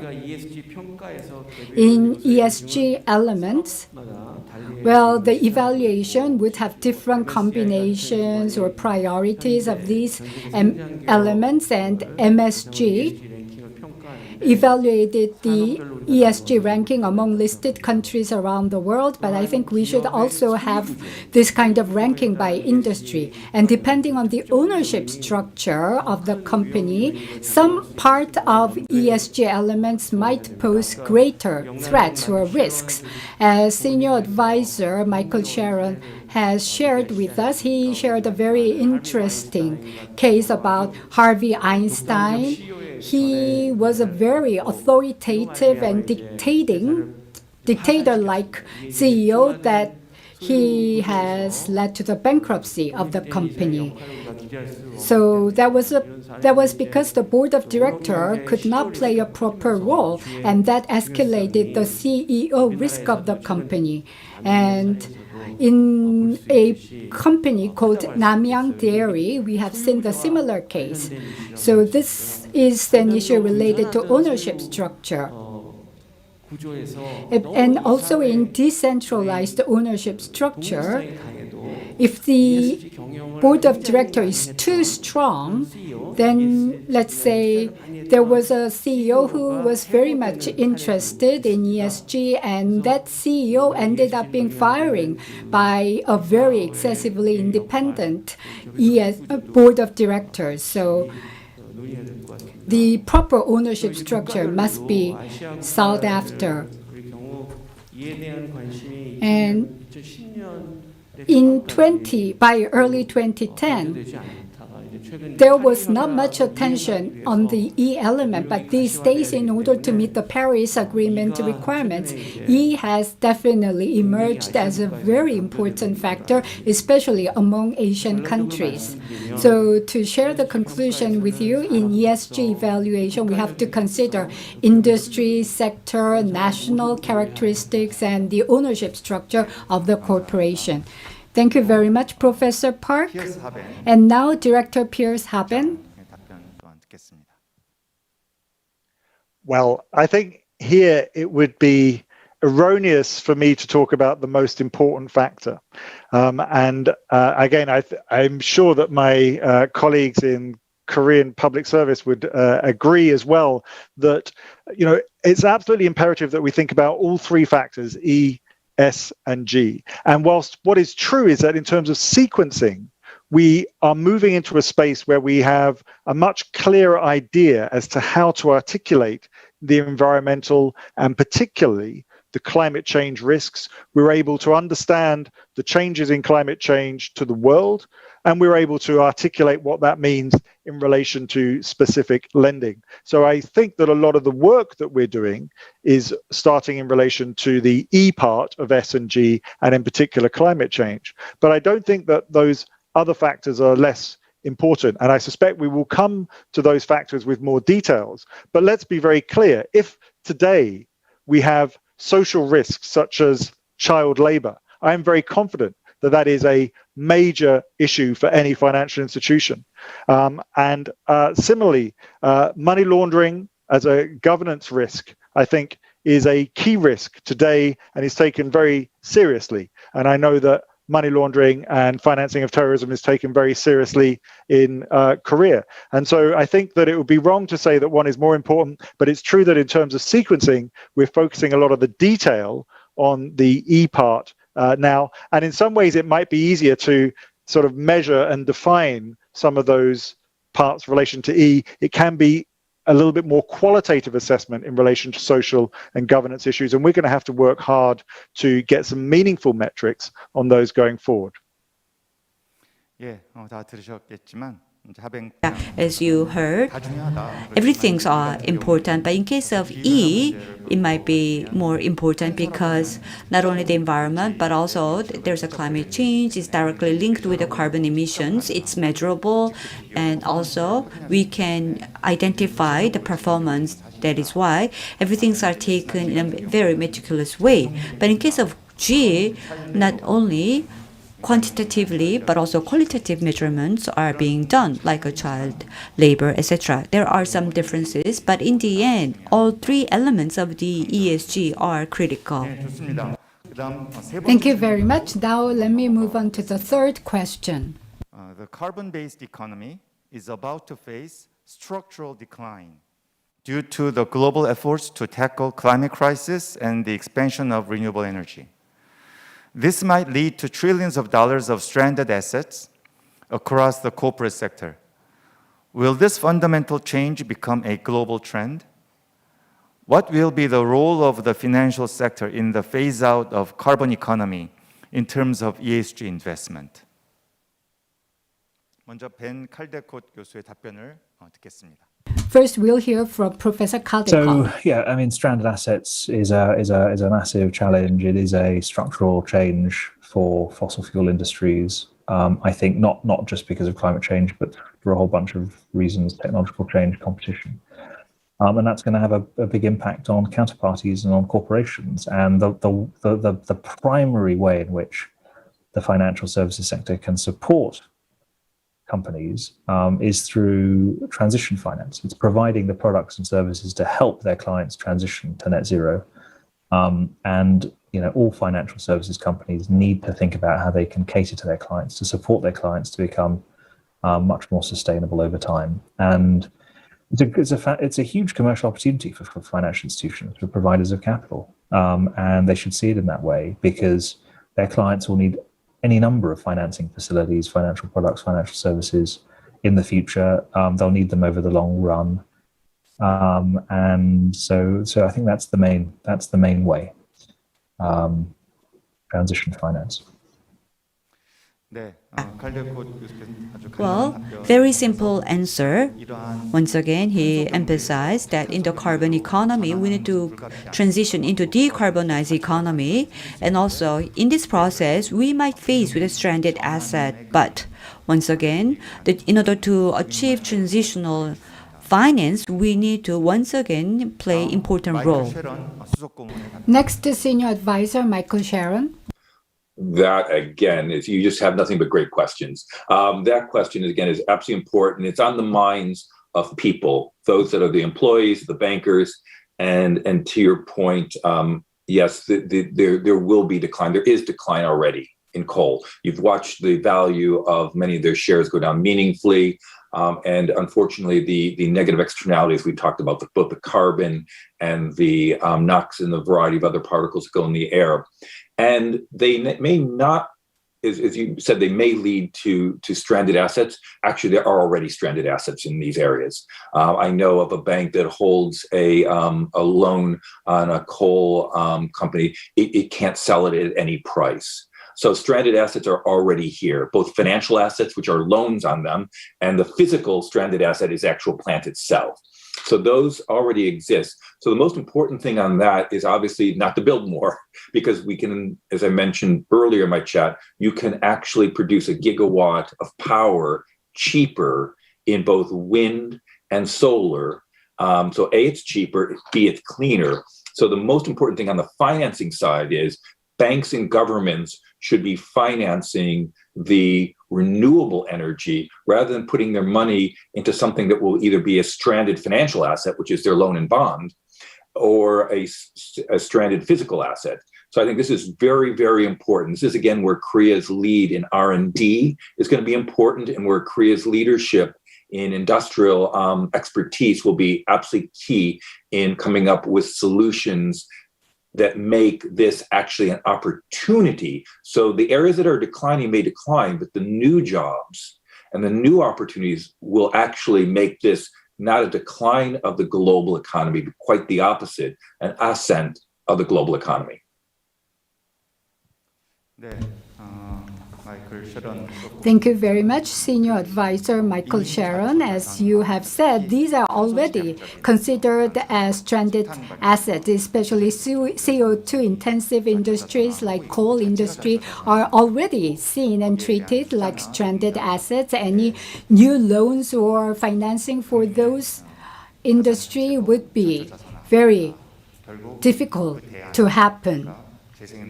And as an alternative, solar energy, photovoltaic energy, solar energy are emerging as a very alternative and attractive solution, and Korea can make a great contribution in this regard. Professor Park,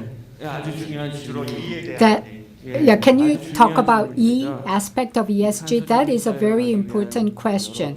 To become a carbon zero country, the efforts to transform our industry is bringing about structural changes in our industries. Throughout history, when there was a regulation change or technology innovation, there has been a lot of changes in the industrial structure. 100 years ago, when taxis were first introduced in Gyeongsang, many people lost their work. People who used to pull carts for passengers, they lost their jobs when the taxis were first introduced, and this led to some kind of strike.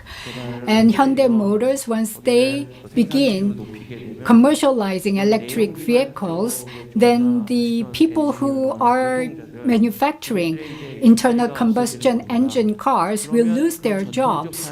So people who were traditionally employed in conventional industries, can they move to new emerging industries like electric vehicles?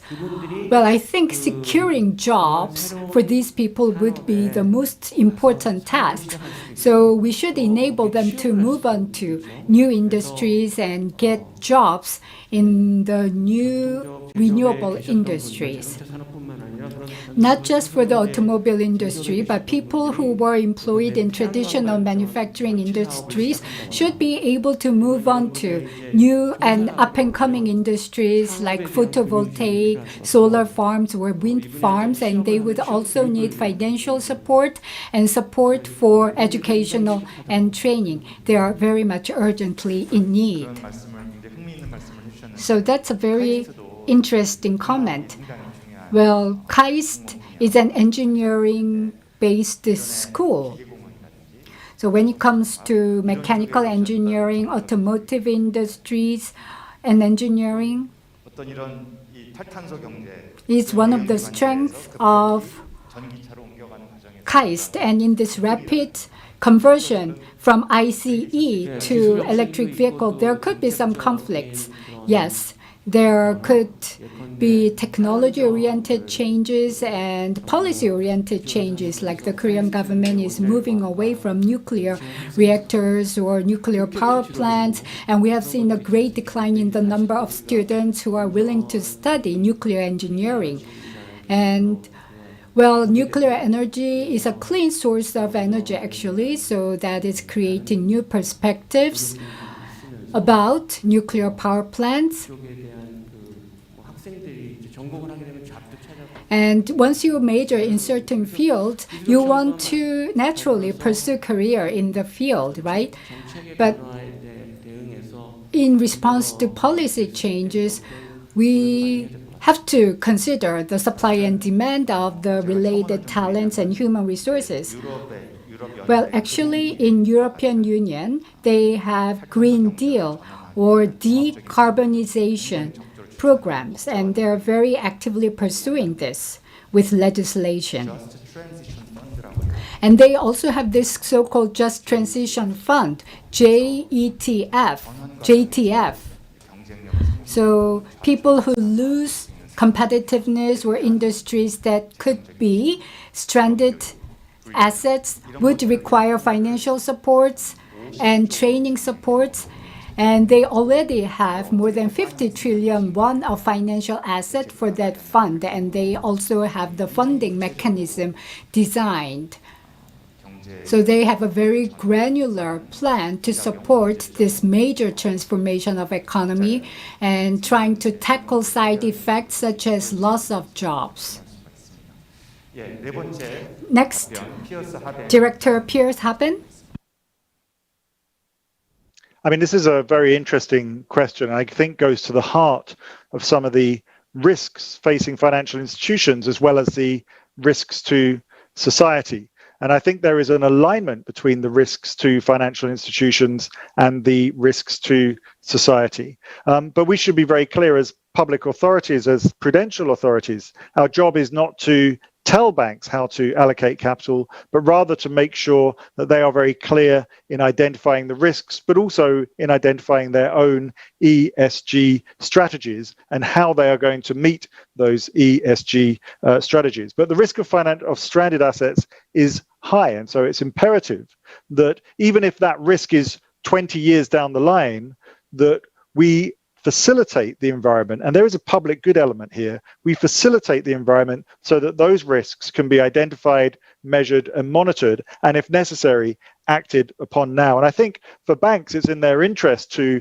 identify future risks and to take actions now to reduce exposures. But it's also true that there is a role for the financial sector in financing the transition, whether that be making existing energies cleaner or that may be financing new energies and enabling the shift of resources, by which I also mean people, workers, as well as technology and capital into those new areas in order to ensure that the transition works.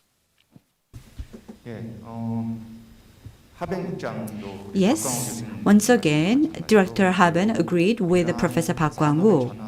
Transitions of the industry must be carried out naturally without any side effects, which means that financing must be focused on the transitional financing. In a nutshell, from the banking institution, we need to identify where the risk lies, and even though those risks doesn't happen right now, even though it might happen in some few decades, we need to be prepared for that. Now I have prepared some individual questions for the 4 panelists. So first, to Director Piers Haben. What challenges do EU banks face when they attempt to promote green finance? Well, I suspect that the challenges at EU banks are very much aligned with the challenges that banks for everyone in the audience faces. And for me, actually, I would say that a key challenge is measuring and meaning. So metrics and meaning, let's put it like that, because in the first instance, in order to understand the risks and also understand how we're going to mitigate those risks and change our economies, we need to get some data. And we don't have that data at the moment in the way we would like it. We haven't traditionally collected data around ESG factors. So we need to work with financial institutions and their customers. And it's imperative that we facilitate the work of getting data from customers in order for financial institutions to get that data, whether that be pinpoint accuracy data today or it be proxies and estimates, which might be something we have to live with in the coming years. But to make sure that we have a common effort to get that data so that financial institutions can identify where they are. But then secondly, the meaning part, to be able to convey what that means. I think the green asset ratio is a key ratio to understand how green an individual bank's or the sector's lending is today. But what's important is to convey that that only tells you a little bit about how the economy works today. And actually what's important is to understand how then those metrics may change over time as the economy goes through this transition. So getting the metrics, but then explaining what they mean will be key. Metrics and meaning is a massive challenge for us. Thank you. Yes, Director Piers Haben emphasized once again during his presentations about the importance of the metrics. In order to evaluate ESG, the most important thing is evaluation or using metrics and also identify the meaning. And he stressed those points again. Next question. Next question is to Senior Advisor Michael Sheren from Bank of England. Korea. The Central Bank of the Republic of Korea also pays attention to the investors' risks and the trend of global financial industry regarding climate-related issues. How does the Bank of England supervise and manage climate-related financial risks? I'm very proud to tell you that the Bank of England is very involved in doing our part in climate change. Now, central banks are very focused organizations. Each one has a slightly different mandate or statutory obligations. So for the Bank of England, we're obligated to focus on safety and soundness of both depositors and banks. We worry about making sure their deposits are safe, insurance companies are safe, and also financial stability. So everything we do looks to protect those areas. And we view climate as a risk to financial stability, and we view it as a risk to safety and soundness of banks and insurance companies. So consequently, what we've done, and by the way, this started quite some time ago. It certainly got a lot of publicity when Mark Carney came onto the international stage as the head of the FSB and the Bank of England. But we were actively working on this even before, but Mark really took it up another level. And with Andrew Bailey allowing for the G20, so we had full buy-in, not only from our governors, but also the deputy governors. I'm a senior advisor. So even 6-7 years ago, the Bank of England senior management recognized the risks that climate posed to the citizens, the depositors, the insurance people within. So what have we done since then? Well, first thing, by just even talking about it, is signaling to the global markets. Secondly, we've done huge amounts of research. We've written reports that we've done about the insurance industry. We've done reports on the risks to the banking industry. And now this year, we're going to do a stress test on all of our biggest banks, in which they're going to have to look at their exposures to climate risk and environmental risk. And then lastly, we cooperate with other banks. Like I've visited the Korean Central Bank every time I've been to Korea to talk to them. So we cooperate with other central banks, both through the NGFS, the G20, as well as when we visit other countries. So a combination of policies, stress testing, cooperation with others. We recognize the risks, and we're doing everything we can to mitigate the risks. Yeah, Sheren. So that was Senior Advisor Michael Sheren. Thank you very much for the insightful comments, and he's willing to collaborate with the Bank of Korea as well.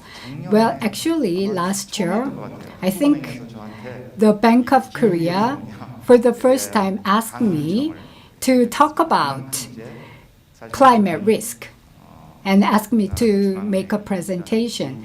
That means Central Bank of Korea is now beginning to pay more attention to climate risk around the year 2020, and the international community has definitely been more aware of climate risk as a result of pandemic.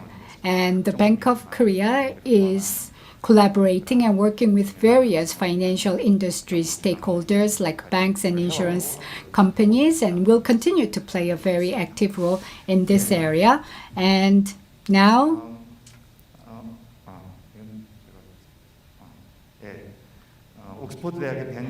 Professor Ben Caldecott.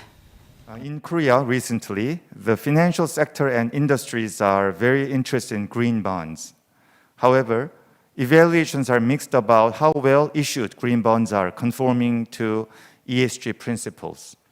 So the importance of ESG taxonomy or green taxonomy is emerging. What tools can we implement to prevent corporate greenwashing? Yeah, a really good question, and mission critical for the future of sustainable finance. We need to address greenwashing, false claims, across the industry, and if we don't, it risks losing credibility, and the progress and the great work that has been undertaken, has been made over the last few years, will come to nothing. So this is really important. Now, I have a slightly different view from some colleagues about the importance of a green taxonomy. I don't think the way of dealing with greenwashing is actually best served by some sort of green taxonomy that's set in the way that it has been in some jurisdictions. So, for example, the EU green taxonomy process has been characterized by huge amounts of corporate lobbying, watering down of thresholds, and so on and so forth. I think that actually potentially makes the problem worse. When we have dealt with cases of mis-selling in the past in different sectors, including the financial services sector, the best way, in my view, to do it is to have empowered regulators enforce the rules, and also to provide information to clients to help them decide whether the products and services they're being sold are affected by greenwashing. You know, if you're an asset manager, for example, and you're saying, invest in my fund and I'm going to, save the rainforests in Borneo, then you can make that claim, but you've got to demonstrate how you're going to do it. How are you going to do it? How are you going to measure progress towards doing it? And if you can't do that, you shouldn't be allowed to sell that product, or at least you shouldn't be allowed to make those claims. And that's the role of the regulator. Ask some simple questions. How are you going to do that? Can you measure your progress towards doing it? The other thing is, the sustainable finance is developing very rapidly. I think, net zero, for example, only really became a big thing in the last couple of years. If you set in aspic a certain view, you risk actually constraining innovation. This is changing very rapidly. We need to support innovation in this space, not constrain it. I mean, if there's a role for a taxonomy, in my view, it's primarily around identifying, being clear about what the polluting things are. So it's a brown taxonomy. We need to target the really polluting assets and get them out of portfolios and manage them, get them out of the economy. So I think a brown taxonomy, not a green taxonomy, to deal with greenwashing, much more empowered regulation and a dose of common sense, I think will get us quite far. Well, thank you. As you heard from the Professor Ben Caldecott, because of the inconsistent taxonomy, for example, this is green or this is not, that kind of taxonomy can cause side effect or counter effect, or it can complicate the things. So regulatory agency must play active role, and that's more important. 자, 이제 저희가 준비한 Next. 전체 순서로는 마지막 질문. This is going to be the last question for this panel discussion. This is a question to Professor Park. Regarding ESG, you might have heard about shareholder capitalism and stakeholder economy. And there has been some debate as to why we need to move to stakeholder economy. Those who champion stakeholder economy say that this is going to be a very critical factor for success in transformation to ESG management. So, Professor Park, what's your opinion on stakeholder economy? That is a very interesting question, and thank you for the question. Actually, the chairman of SK, K-Tion, has made the exact same comment when he visited the United States with President Moon. He said that he supports transformation or conversion to stakeholder economy, and I also support stakeholder economy. As you're well aware, stakeholder economy is when the corporations target maximizing the profits and benefits for not just the shareholders, but everybody involved, like the government, citizens, NGOs, and the local community. All the stakeholders of the community or the company should benefit from increased benefit of the company. As I was observing the progression of this debate, those who oppose stakeholder economy, well, many of them studied law, and Professor Petchok from Harvard Law School and those who follow him are saying that board of directors should represent shareholders, and any decisions that goes against the benefits of shareholders, like providing benefits to suppliers or employees or to local communities, the board of directors should stand opposed to such decisions. However, Professor Alex Edmondson from London Business Schools and those who support him say that if you treat your employees better, they will work harder, and that will enhance the value of the corporation. So the overall size of the corporate value pie will be increased. So the pie could be split into a larger number of pieces, enough to benefit local communities and all the stakeholders, and the shareholders will also benefit from the bigger size of the pie. So I think that corporations should be mindful of the needs of suppliers and employees, and then the benefits will ultimately go back to everyone. And I really think that the corporation should support the employees better.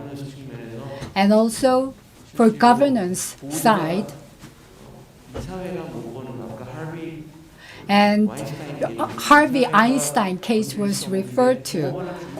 Like, if the board of directors couldn't stop him, the employees might have stopped him if they were properly treated. So don't leave everything to board of directors. Employees-based management with satisfied employees will be most optimal. As I was following this debate,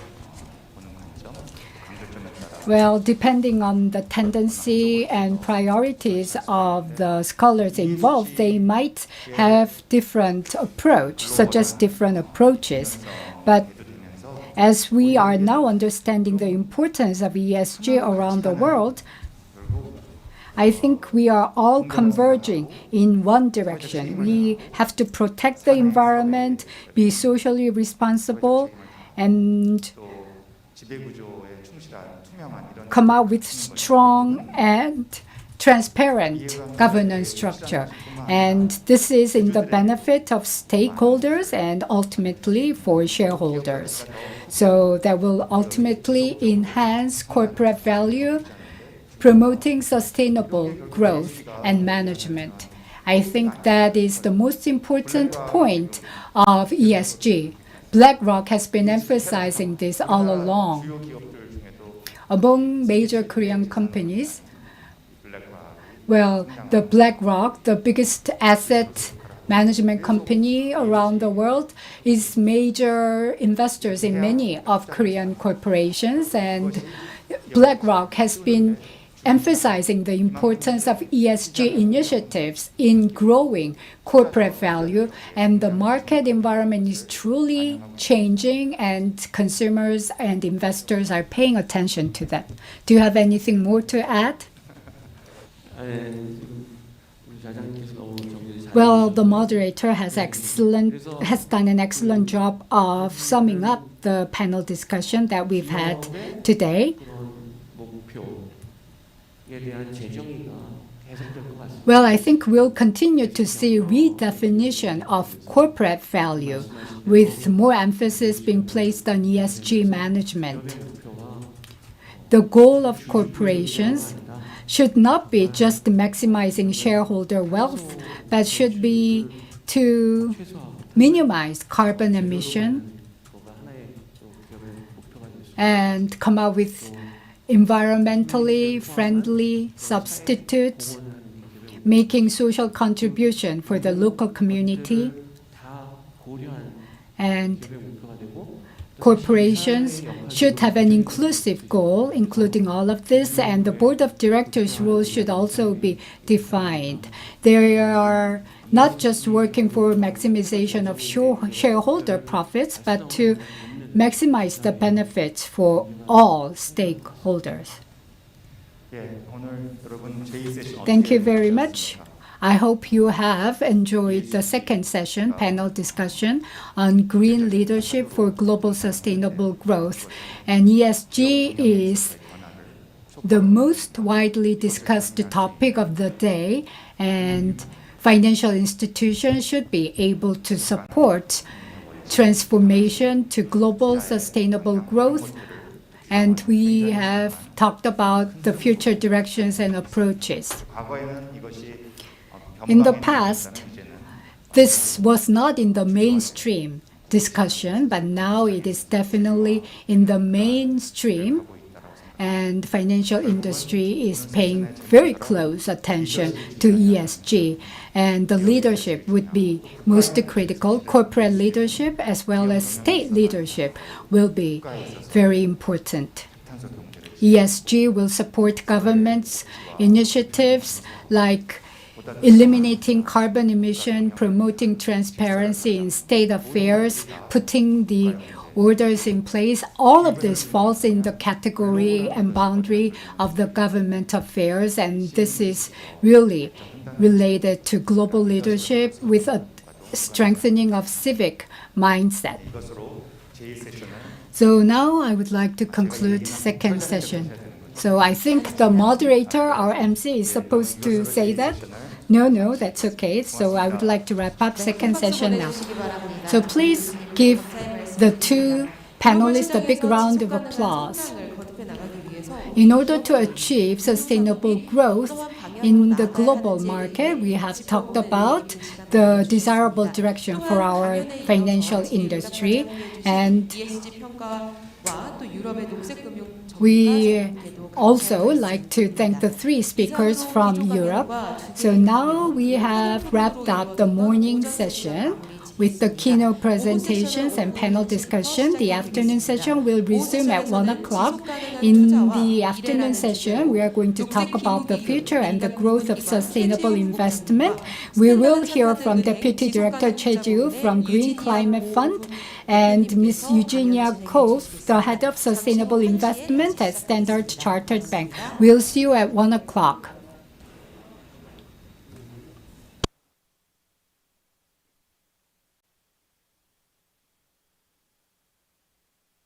Housekeeping announcement to all.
네, 그러면 지금부터 세 번째 Ladies 세션 and gentlemen, we are now going to begin the third session of Asia Financial Forum, and we are going to be listening to two presentations under the theme of the future and growth of sustainable investment.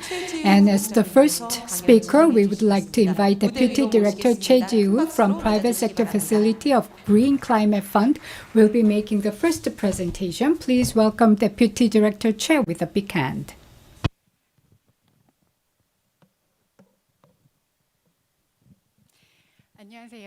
Good afternoon, ladies and gentlemen, and thank you for taking time out of your schedule to be with us today. And I'm Deputy Director of Private Sector Facility of Green Climate Fund, and I am responsible for planning the strategies for private sector investment. And I would like to talk about a little more than ESG. I would like to talk about impact investment. When I first joined GCF, when I first heard about impact investment, I kind of questioned whether this could be really effective, because while pursuing financial profits, can we really be responsible and create value in environment and society at the same time? At the time, it looked like an impossible objective. Combining these two objectives, I thought, was kind of going to be detrimental to achieving any of those. And I think in 2018 and 2019, I used to work in Dubai government. And Dubai government wanted to create a national sovereign wealth fund for climate investment. I joined as a chief risk officer for that fund, and I established and operated the fund. And impact investment here is to change the management practices of financial institutions and corporations so that UAE can achieve carbon neutrality and then become green financial hub, which is the national vision of Dubai. Today, I will talk about impact investment for Africa.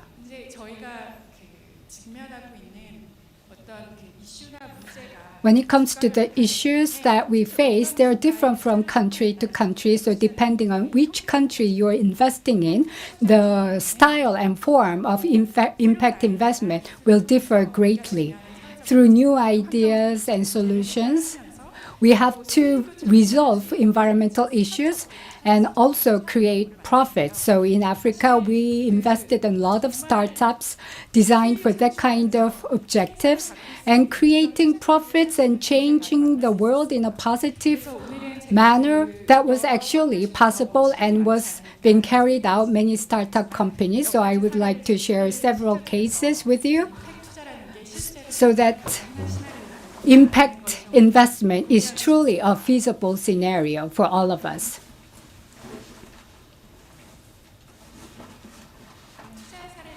So before I talk about specific cases of investment, I would like to briefly introduce you to GCF. GCF stands for Green Climate Fund,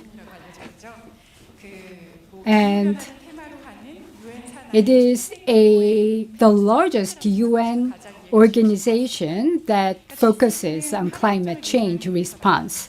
And it was established to conform and abide by the Paris Agreement. And 100 billion, 20 billion won pledges was mobilized in 2014, and in 2019, we have secured additional funding of $10 billion. So I could say we are the biggest climate fund in the world. And up until now, we have invested $8.3 billion in 121 countries. And this is our portfolio. And we are not a sole investor here. We are serving as a bridgehead for private sector investors. We can draw in more private sector investment, and indeed that's our goal. So even though we have just invested $8.3 billion, the actual project that invested in, it's much larger in scale. And these projects would have much bigger impact. Impact investment for the environment. I think the first thing that we remind ourselves would be the green impact investment. Well, this actually has a very comprehensive scope. There could be energy efficient investment, e-mobility, and to recover the environment that has been damaged by the climate change, like forests in Amazon, recovering this forest, and also water-related projects also fall in our scope of business. Recently, I am interested in investing in corals. Do you know that 50% of the coral in the world has disappeared over the past 20 years? In order to recover coral reefs, by supporting the government and NGOs, we are helping to recover the coral reefs. And there are certain areas that aids cannot cover, like investing in corporations and financial institutions could be the best way to create an ecosystem where the coral reefs can be recovered in the most effective manner. So providing just an financial aid probably is not the best intervention in some areas. So we are envisioning a fund for coral reefs along with Paris's fund of the United States and BNP Paribas of Europe. So while trying to recover coral reefs, we also want to create corporations that can achieve profits with great creative ideas. By growing these corporations, we believe that we can contribute to resolving these climate environmental issues. So we are working very hard for establishing this fund. So by this time next year, I think I will be able to share more details about this fund with you.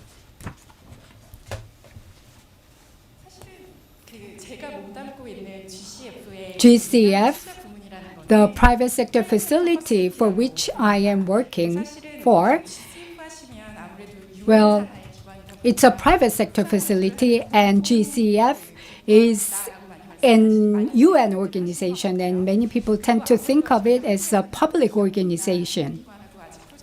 In Korea, we have not done any project with financial institutions. That's why our organization is more or less known as a public sector organization. But we have two separate investment fields: public sector investment for the government and also making official aid. And there's also a separate organization for private sector investment, and 50% of our portfolio is invested through private sector. So it's kind of similar to general banks or financial institutions. Our facility is made up of 5 teams.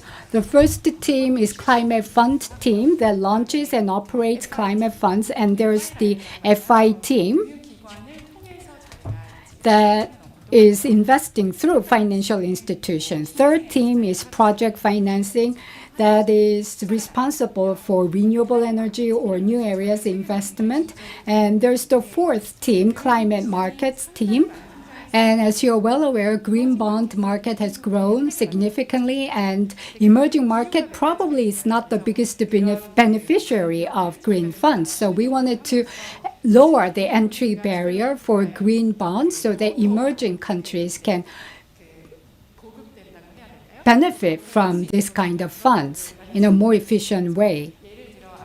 So for example, in Africa, but there could be a guarantee company that provides capital guarantee for this kind of loans. And last but not least, we have climate technology and innovation team. I will explain the importance of team later, but its important role can never be overemphasized.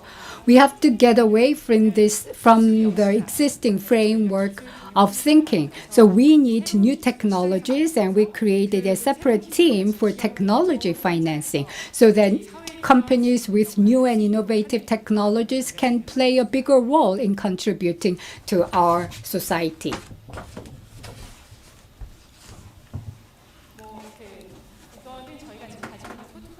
This is our current portfolio.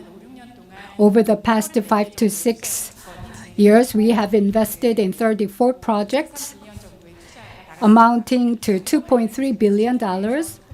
And I will talk about more specific case studies later on.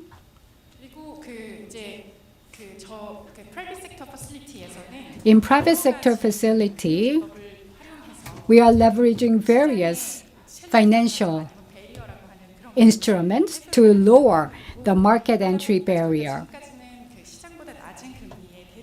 So far, we have provided loans at an interest rate lower than the market interest rates, and these days we have gone down even lower to provide the guarantee for co-financing.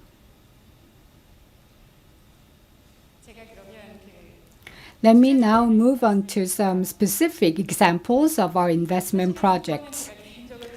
This is a project that I'm personally very much involved in. Through this project, I have learned that impact investment can help us recover human dignity and also change the ecosystem of an industry. So let me talk about this fund. The first case is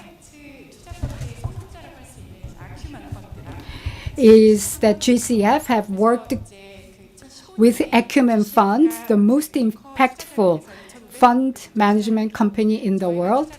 And we have made the first investment, and then Google invested, followed by investments in development banks, insurance companies. So institutional investors have invested in this fund, and the total financing was around $110 million, and it targeted Rwanda and Kenya. And have you heard about this independent photovoltaic solution? And I discovered a social company that has such technology. Have you been to Africa? It's very dark in the country because 50% of the continent lives off-grid. In the case of Rwanda, 70% of population lives off-grid. And in Kenya, 80% of the population don't have access to power. So there's a large number of people who cannot benefit from power. So how do they manage their lives? They have this chemical fuel. They take bus to the market and buy this, and they light their lamp with this keratin. Keratin is a byproduct of petroleum, so it's very toxic and it's very harmful for the environment. And think of it, you're lighting a lamp, and if you mishandle it, it could easily spread into a big fire. So it's highly toxic, highly dangerous. In spite of that, because of lack of alternatives, African people have to use kerosene because, having a grid all around the country will require a lot of time and a lot of investment. So they cannot just sit on their hands and wait for the government to connect them to the grid. And since grid utility companies in Africa are not managed in a profitable way, they continuously register deficit, and they're already heavily dependent on government subsidies to survive. Well, when it comes to industrialization, our first conception would be that we need to build the grid, power network first. so that everybody can be supplied with power, so that factories can be built, people can live with power. But can't we break that existing framework of thoughts? So we wanted to break away from that kind of framework. And we began social entrepreneurs who shared our vision. This off-grid solar solution is actually very simple. Have you heard of home solar system? It's like a solar kit. It's shown in the picture now. A small solar panels with 3 or 4 of them. They can be connected to a battery, and it's a package that you can buy. So at home, you can generate your own power. With this kind of facility, it will be able to light 3 to 4 fluorescent lamps. When we first began this project and did market research, I think the kit was slightly around the priced at $100, but in 2010 it was over 10 million won. So the price has been reduced to 1/10 already. Then how about making it more available by lowering the price further? Because the power grid is very unstable in Africa, so solar home panel is a must. Probably it targeted the middle-income customers and above in Africa. Even if it's just $100, low-income people just make $2 or $3 a day. How can they afford this $100 solar kit? World Bank and other UN organizations once had a program for freely distributing the solar kits, but this program was unsuccessful because other UN organizations, when they provided solar kits free of charge, before the people actually had a chance to benefit from the solar panels, and they were so busy eking out life, and they were living hand to mouth, so they just sold the solar panel in the market before they learned how to benefit from this. So our mission here was to distribute these solar panels to as many people as possible in the most affordable manner. And then we began meeting related solar entrepreneurs. And everything has the right timing. You know, it was when Africa began to introduce mobile banking and e-wallets. In Africa, banks have a high barrier of entry. Not everyone has access to banking services, and especially credit cards. Everything is cash transaction. But they began introducing mobile payment for small amount transactions. And that actually changed the consumption pattern of African consumers.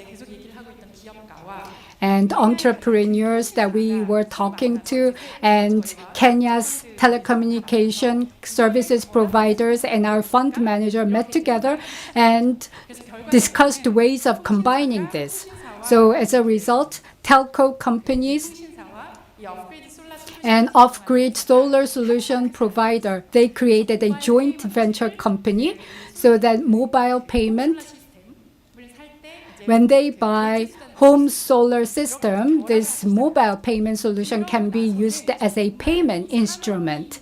So they combined these two solutions, and since then this industry grew exponentially. And I think it was feasible because it was in Africa. It was like creating nothing, creating everything out of nothing. It was truly an explosive growth. As I said, it's $100.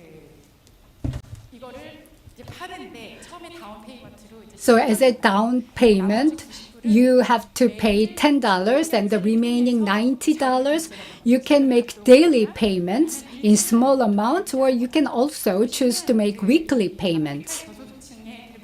Most of the low-income African people are farmers. So they can harvest daily or weekly, and in some crops, they are harvested once a year or twice a year. So following the cycle of profit generation, the remaining $90 can be paid off. And this solar panel solution since then spread like a wildfire. And the low-income African people, there was a very big customer base. I think I'm spending too much time on this case. This is a $100 solar home system with a few solar panels and a battery and 4 light bulbs. That's all you need to start it. Let's say you have worked so hard and you paid off the remaining $90, then you want something extra, like you would pay a slightly more money for charging your mobile phones.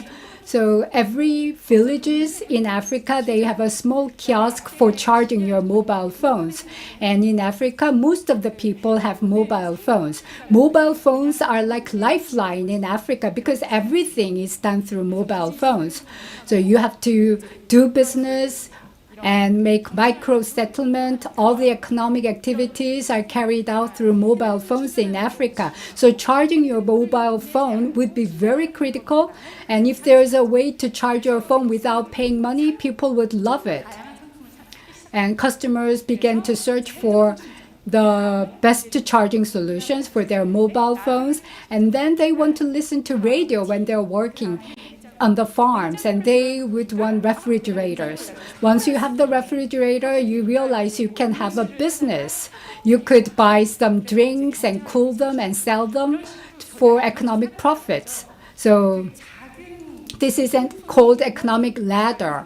A small product can help many people to climb up the energy ladder. And this is, I think, was the best opportunity to recover human dignity. Since it started even though it started in home application, it is widely expanding to commercial applications because you could use solar panels to bring in the agricultural water for agricultural use. And since you can have power, then you can refrigerate the crops that you have harvested. And if you cannot sell everything that you have harvested today, then you can sell it tomorrow by keeping it fresh in the refrigerator. So the entire society began to change. And now we are seeing the adoption of electronic scooters. And you need to charge them. And once you charge your electronic scooter, you can travel fast to the market so that you can sell more of your agricultural products.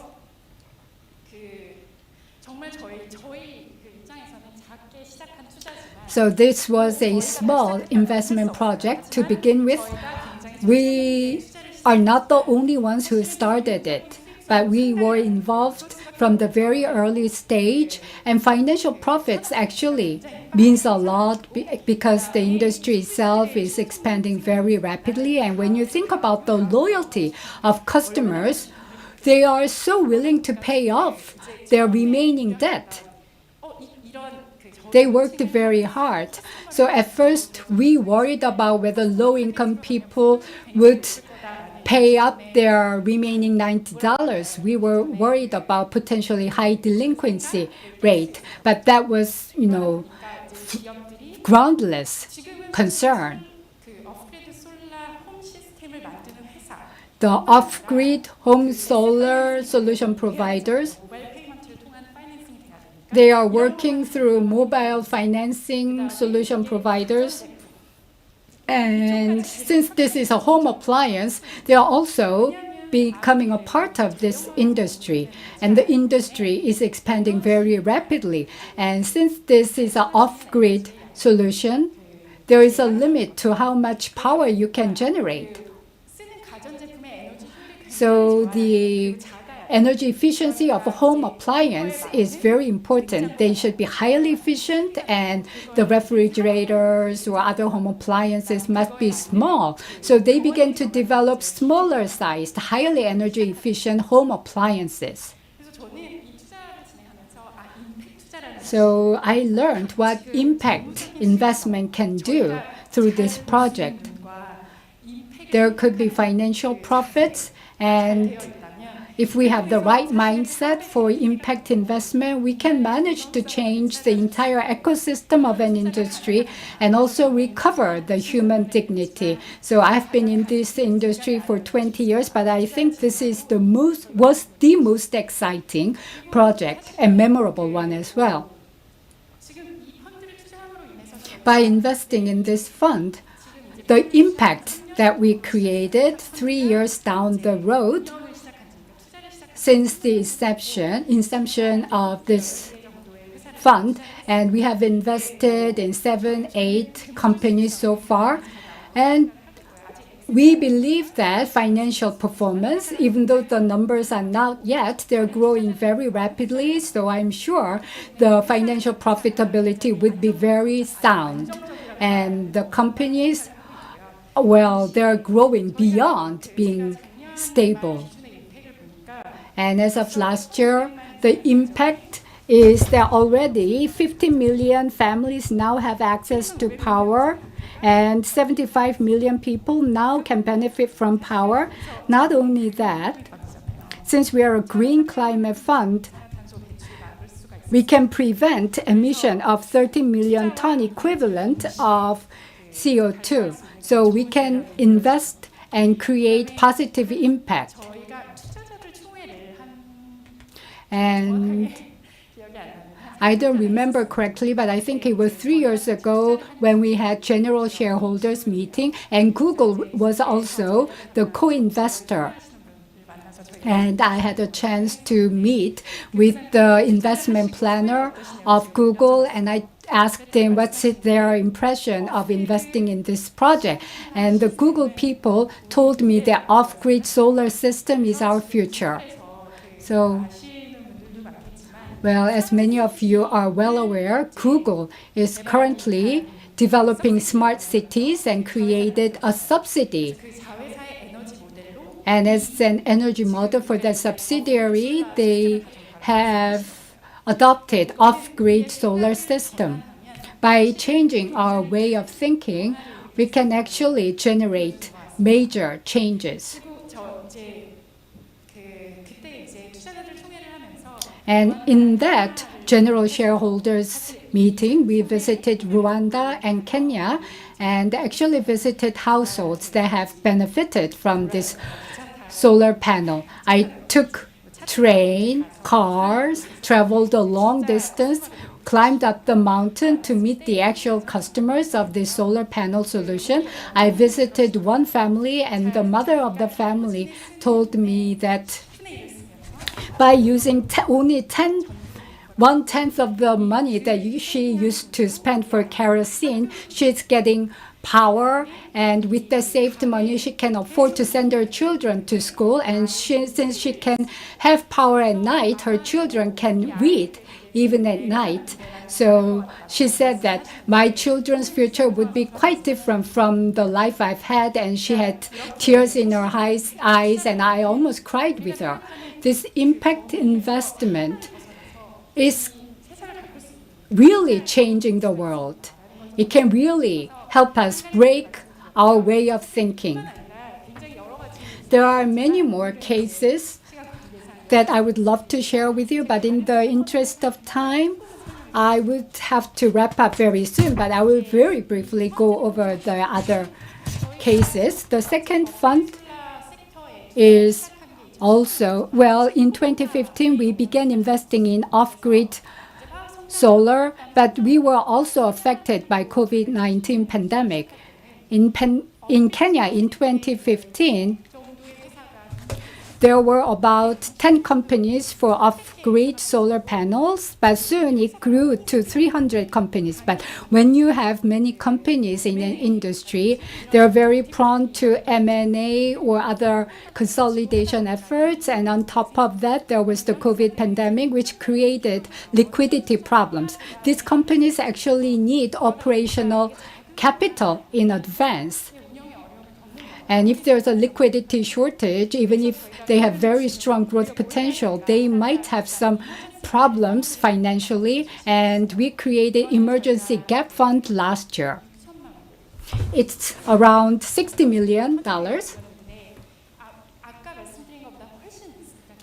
And the risk here is very high because we are providing liquidity to companies that are suffering from financial distress.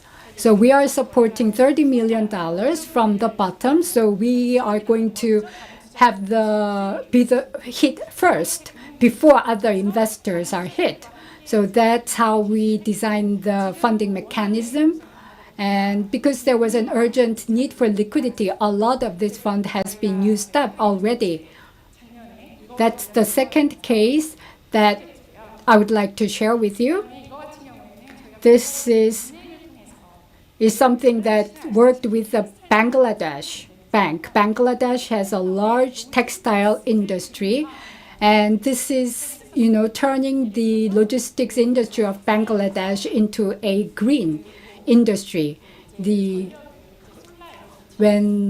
Bangladesh companies can have access to off-grid solar panel, when we provided long-term, low-interest loan for introducing off-grid solar panels so that industry itself can increasingly become green. It's something that we launched last year, and it's very successful.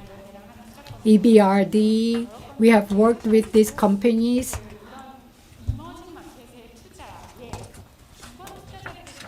Well, once the institutional investors begin to invest in emerging markets, I think everything will change over time. I used to work in an institutional investor in the past, but because of the fiduciary duties, institutional investors have to price in accordance with the level of risk taken. Therefore, it was kind of challenging to bring institutional investors into climate investment opportunities in emerging markets. So we thought infrastructure projects would be the best instrument to channel their capital into emerging markets. So we created a fund for investment in utilities. So we will cover the loss first so that profitability can be given to the institutional investors to bring them to emerging markets. And then we'll begin to build on data, tracking down the performance of institutional investors. And without priming pumps like us, institutional investors in the future will be able to voluntarily participate in this kind of investment opportunities in the future.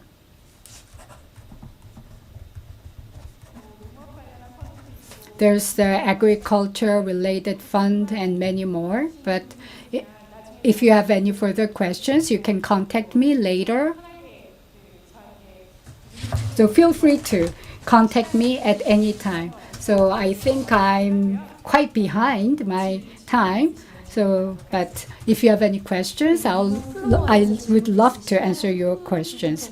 So we'll be able to receive 1 or 2 questions from the floor. So please raise your hand if you have a question.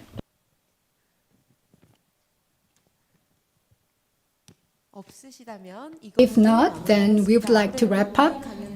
I think the presentation was quite clear. Please give a big round of applause to Deputy Director Chair. So such investment can create economic profit and social impact at the same time. We can change the way of our thinking in a way that recovers our human dignity, change the industrial ecosystem, and have positive impact on the economy and the environment. Thank you very much. And we'll move on to the second presentation. And the second presentation is going to be made by Head of Sustainable Investing in Standard Chartered Bank, Eugenia Cope. Please watch the video. Hi everyone, this is Eugenia from Standard Chartered, and I head up the Sustainable Investing proposition for Standard Chartered Bank. I'm here to share with you today some of the investor trends we're seeing in sustainable investing and how you can get started as well as you're thinking about it from an investments perspective. So I'll share my slides now so you can see it. But essentially, I wanted to talk to you first about sustainability because that's really the backdrop of which we're operating in, and that's driving a lot of consumer interest and awareness in this space. So, from sustainable fashion through to sustainable buildings, through to all that we're seeing in the movement towards moving away from plastics, that's really gaining a lot of awareness and among our consumers, and that's feeding into some of the investor interest as well as demand. So if we think about some of the opportunities in the different sectors, let's take green buildings for an example. The green building segment is meant to grow by a CAGR rate of about 11.3% from 2019 to 2027 to reach about 573.9 billion by 2027. Green buildings play an important role in the energy transition, and that's one aspect that people are interested in and thinking about. The second, which might be closer to home for many of us, is really that of plant-based foods. So, the trend of veganism, with COVID, more and more people have also been thinking about healthier eating, and all of these fall within the sustainability space and has implications also for sustainable investing. So the plant-based food market is expected to grow at a CAGR of about 11.9% to reach about 74.2 billion. So, as we're thinking about sustainability and sustainable investing, it's no longer just about doing good, but it's also about profitable businesses. And that therefore brings me to sustainable investing. At Standard Chartered, we define sustainable investing as investing in solutions that not only gives financial returns, but also generates social and environmental benefits. It has the dual objective of profit and purpose. The two criteria are increasingly connected. For example, if a company does not consider its environmental impact, it could get into reputational issues or lose a segment of its customers who demand that their brands are behaving in a way that is not detrimental to the environment. There is an increasing body of customer research that shows that consumers are either extremely or very concerned about environmental issues. And that brings me to the next point, really around sustainable investments and whether there is a compromise in performance. That is a question we get a lot from investors out in the market. And this has come about really because the early sustainable investment funds, let's say 10 years ago, 15 years ago, were focused mainly on exclusions. And this has impacted their performance. The industry has, however, evolved. And today, there is a greater variety of sustainable investing approaches, which is contributing towards better risk management and building more resilient portfolios. For instance, during last year's pandemic, there was a lot of research done on the performance of sustainable funds and how they have been impacted by COVID. One study found that in the 2020 first quarter drop, 94% of sustainable indexes actually outperformed. And secondly, there is also the understanding based on academic research that if you integrate ESG factors, you can build more resilient companies, which lowers risk. Companies capturing some of these trends in sustainability, like I talked about earlier, also stand to outperform. And so with more and more research exploring and almost demonstrating the link between ESG and financial performance, that's something that's really helping investors get behind this momentum. This is an interesting study also that I wanted to share with you. So this is one of the key studies to date, and it's actually a meta-analysis of over 2,000 studies conducted over 40 years on the relationship between ESG and performance. As some of you might be aware, there is often conflicting research on whether ESG actually impacts performance negatively. And what's useful about studies like this, which are meta-analysis, is that they help establish statistical significance across studies that might otherwise seem to have conflicting results. And this therefore increases the reliability of the information. This study found that in about 90% of the cases, there is no underperformance, which is important as it debunks one of the common misconceptions on having to compromise on returns. So when we think about ESG factors, the key question to ask as investors is how material is this to performance? Not all ESG factors are equal, and they differ across industries. For example, health and safety issues are much more material to industries like mining and airlines compared to, say, banking. When it comes to ESG, looking at ESG from a risk perspective is one we find the most compelling, regardless of whether investors are doubtful over whether ESG factors are solely attributed to outperformance. There is less of a debate that the incorporation of sustainability factors leads to improved risk management. And studies also suggest that ESG compliant firms face lower cost of capital and a lower risk premium due to greater transparency. And they also have a lower risk that their assets become stranded or worthless. Reputational risk is also growing. And I think as readers of the press, we see that quite a lot. And one study actually found that ESG controversies wiped off 500 billion of the value of US companies. Another important piece of research published last year was from data provider Morningstar, examining the long-term performance of a sample of sustainable funds. The study shows that the majority of strategies have done better than non-ESG funds over the 1, 3, and 5, and 10-year period. This analysis carries weight because until now, there has been limited data on sustainable funds' long-term performance. So if you're thinking, how can you start integrating some of these sustainable strategies into your investments? There are usually 4 approaches that investors look at, and they might be interlocking with each other. There is exclusionary screening, which I highlighted earlier, where clients can avoid companies that do not align with their values, such as tobacco, oil producers, co-producers, alcohol, gambling. And more, clients are combining this with other strategies. Another approach is ESG integration, where environmental, social, and governance factors are incorporated into financial analysis.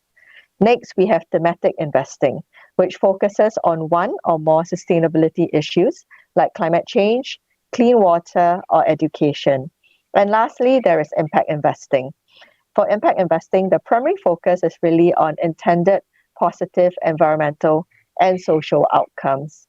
So I've spoken quite a lot about ESG, and I thought I'll bring it to life with some examples on what this means in terms of ESG factors being considered, especially the ones who have been in the spotlight due to the COVID-19 pandemic.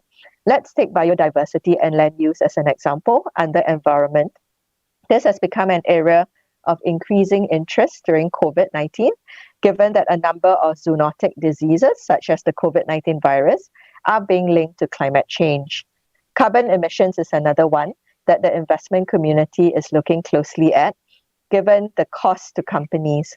The top companies globally estimate about $1 trillion worth in climate risk and double that in opportunities pertaining to climate. On the social side, health and safety has also been in the spotlight during the pandemic, and the impact of poor health and safety policies on the workforce and subsequently company resilience and productivity.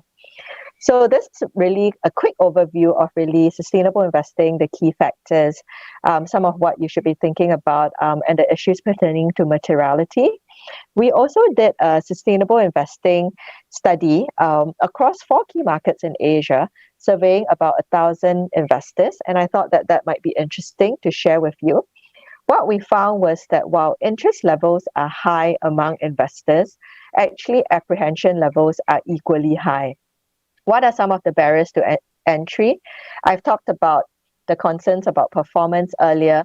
And in addition to that, there is also the lack of investor knowledge, the lack of clarity in reporting social outcomes, the difficulty in selling quickly. And these are some of the key ones that we hear quite a lot about. One of the areas that we have looked at as a bank in terms of addressing some of these concerns is really to do deep due diligence into the sustainable products on our shelf. Because one of the investor concerns is that of, a lack of clarity and wondering whether some of what's offered out there is suffering from what we call greenwashing or over-marketing in terms of what it delivers. So as a team, amidst the many strategies being developed, we've decided that we need to do deeper due diligence on the sustainable funds that are being pitched to us. As a sense of volumes, in addition to new funds launch, we also saw repurposed funds hit a new high last year. and Morningstar had identified 253 of such funds, about 87% of which reflected the change in the way they were being branded as sustainable because they had changed their branding. So amidst this, the concerns around ESG washing or greenwashing are real to many investors. This is also exacerbated by the lack of common standards, though the recently launched EU taxonomy will be helpful in furthering and strengthening the space. So with our in-house proprietary methodology, we launched what we call ESG Select to really curate some of the sustainable solutions on our platform. There are two parts to this when we look at funds. Firstly, we screen for companies that have negative environmental and social impact. For example, tobacco, oil and gas. Next, we look at the 5 key factors which we think are important when thinking about selecting a sustainable fund. This ranges from corporate profile of the asset manager, whether they are walking the talk themselves, whether there is sufficient ESG expertise in the firm, what is the ESG strategy of the fund, the breadth and depth of ESG integration, and also impact reporting. So we've shared some of the ESG factors earlier, and really looking at how well material, environmental, and social factors are being embedded and considered when they're selecting these companies. That's something that is important to us, and this could be a deeper probe into the supply chains of companies that are being invested in, or the governance factors such as diversity of leadership and boards. And this seeks to then provide investors with the assurance that what they have on the shelf is not being greenwashed. The other area of the research that I thought might be interesting is to share with you what Asian investors thought and global investors thought were important to them in terms of some of the sustainable themes. You can see that clean water and sanitation, good health and well-being, as well as climate action were among some of the key themes for investors. And we see that's quite consistent over the years, including during the period of COVID last year, where this survey was running. So we found actually 5 key types of investor profiles as a result of this research: the optimizers, the impact believers, the cautious, the resistant, and the apathetic. So I wouldn't go through all of them, but I thought I'll call out some of the key ones for you. So optimizers, they might reflect some of you out there in the audience if you're watching it. You might have a high level of interest in sustainable investing, but also a very high apprehension. You want to do good with your investments, but are also focused on financial returns. And so understanding how sustainable investing can contribute towards better risk management, as I highlighted earlier, and portfolio outperformance is a good place for you to start, alongside understanding the role of your capital in driving sustainable development.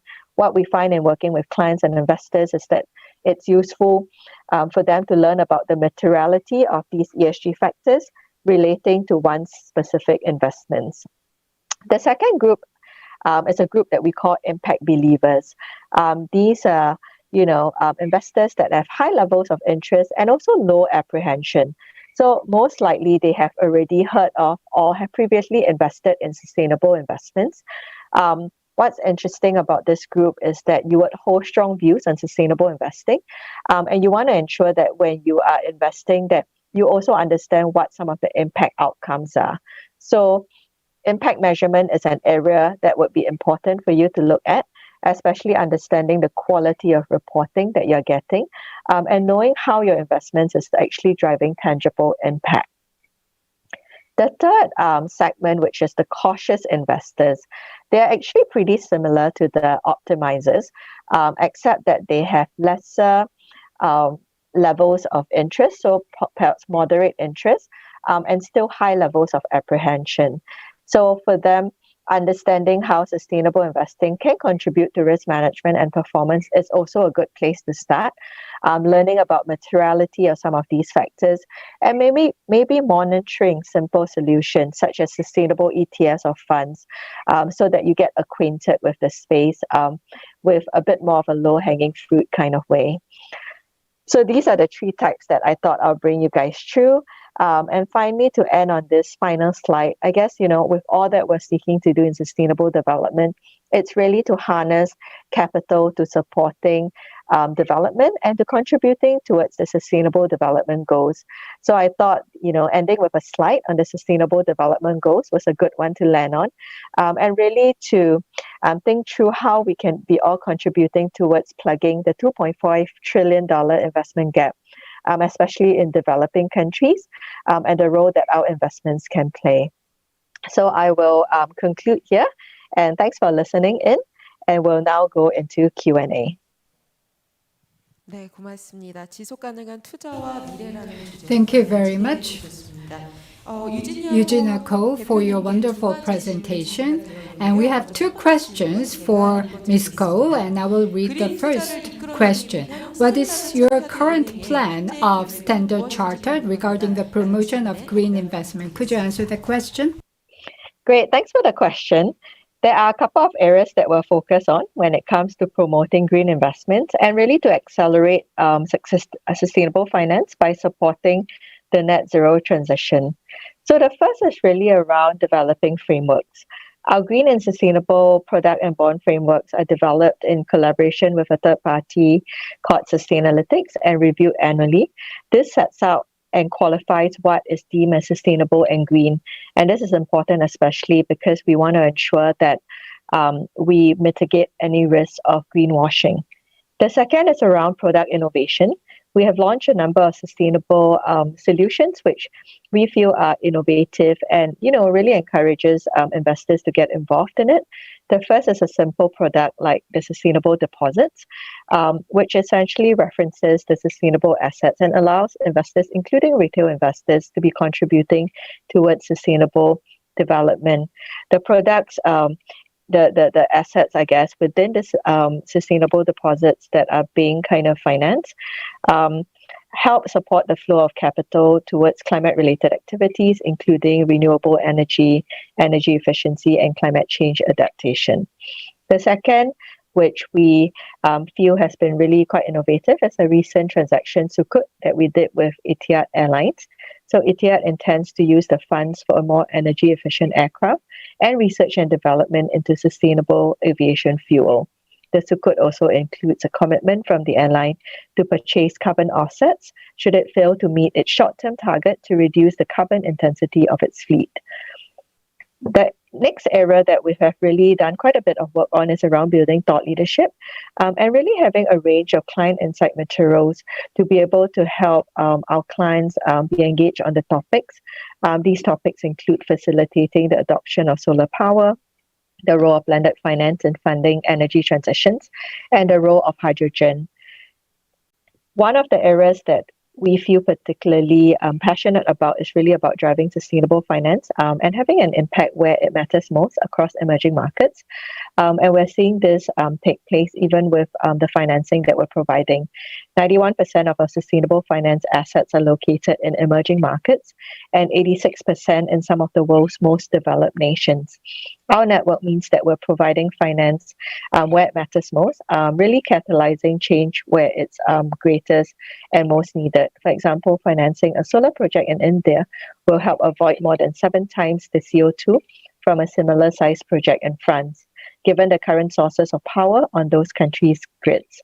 The report, one of the reports that we publish is our impact report, and that shows that from 2019, July to July 2020, our green projects have helped us to avoid 738,000 plus tons of CO2 emissions, the equivalent of 217,000 people's annual emissions in low and middle income countries. 네, 고맙습니다. 이어서 다음 질문 드리겠습니다. Thank you. Next 오늘 question. 이 시간 함께하고 계시는 참석자와 또 시청자 We have participants and also we have audience. What green investment and leadership strategy can you recommend to this audience joining us today? Yeah, sure. So it's important that we collectively address the barriers to capital flows, even as we think about accelerating green investments. One of the thought leadership reports that we published, which is developed in dialogue with a panel of 300 of the world's largest investment management firms, with total assets under management of over 50 trillion, details what some of these barriers are. For instance, there's a bias towards deploying capital in developed markets, despite investors' acknowledgement of outperformance in emerging markets. We also see that people are concerned around political risk and the role of governments, and how it's important to find good quality data. So data plays a critical role, the standardization of measurement. So these are some areas that we will continue to work on this year and the years to come, really playing our role in removing obstacles to climate action across our markets. And that's one area which we think many in the industry can also contribute towards. We also released another report called Opportunity 2030, which showcases the critical role of the private sector in meeting the UN Sustainable Development Goals over the next decade, and the opportunity to do so in 15 of the fastest growing economies. So the report included a focus on affordable and clean energy, showing that investment potential of more than 700 billion in India, for example, nearly 150 billion in Indonesia, and more than 70 billion in Bangladesh. We believe that to unlock some of these opportunities, it's not just the finance industry, but forming partnerships with parties, including institutional investors, sovereigns, academia, and civil society will help further the momentum. I mentioned our work on product innovation earlier, and this is important to further grow the green investment space.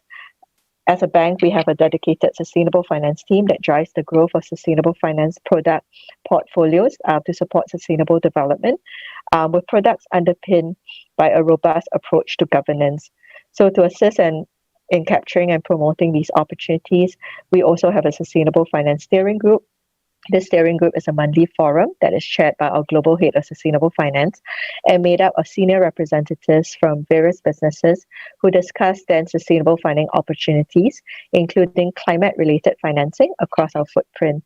So, really a mix of partnerships, both internally, externally, looking at product innovation, continuing to further the momentum on data and standardization of measurement. Those will be important strategies going forward to unlock the momentum in green investments. Thank you very much, Ms. Eugenia Ko, for your presentation and the answers for the questions. Now we have concluded all the sessions that we have prepared for the 10th Seoul Asian Financial Forum. So we have talked about the future of green financing and the changes that will take place in corporate world. Seoul Asian Financial Forum next year will visit you with more appropriate and time-relevant topics. We would like to ask for your continued interest and support for Asia Business Daily, and I would like to thank you all for joining us till the very end of this forum. Thank you very much and goodbye.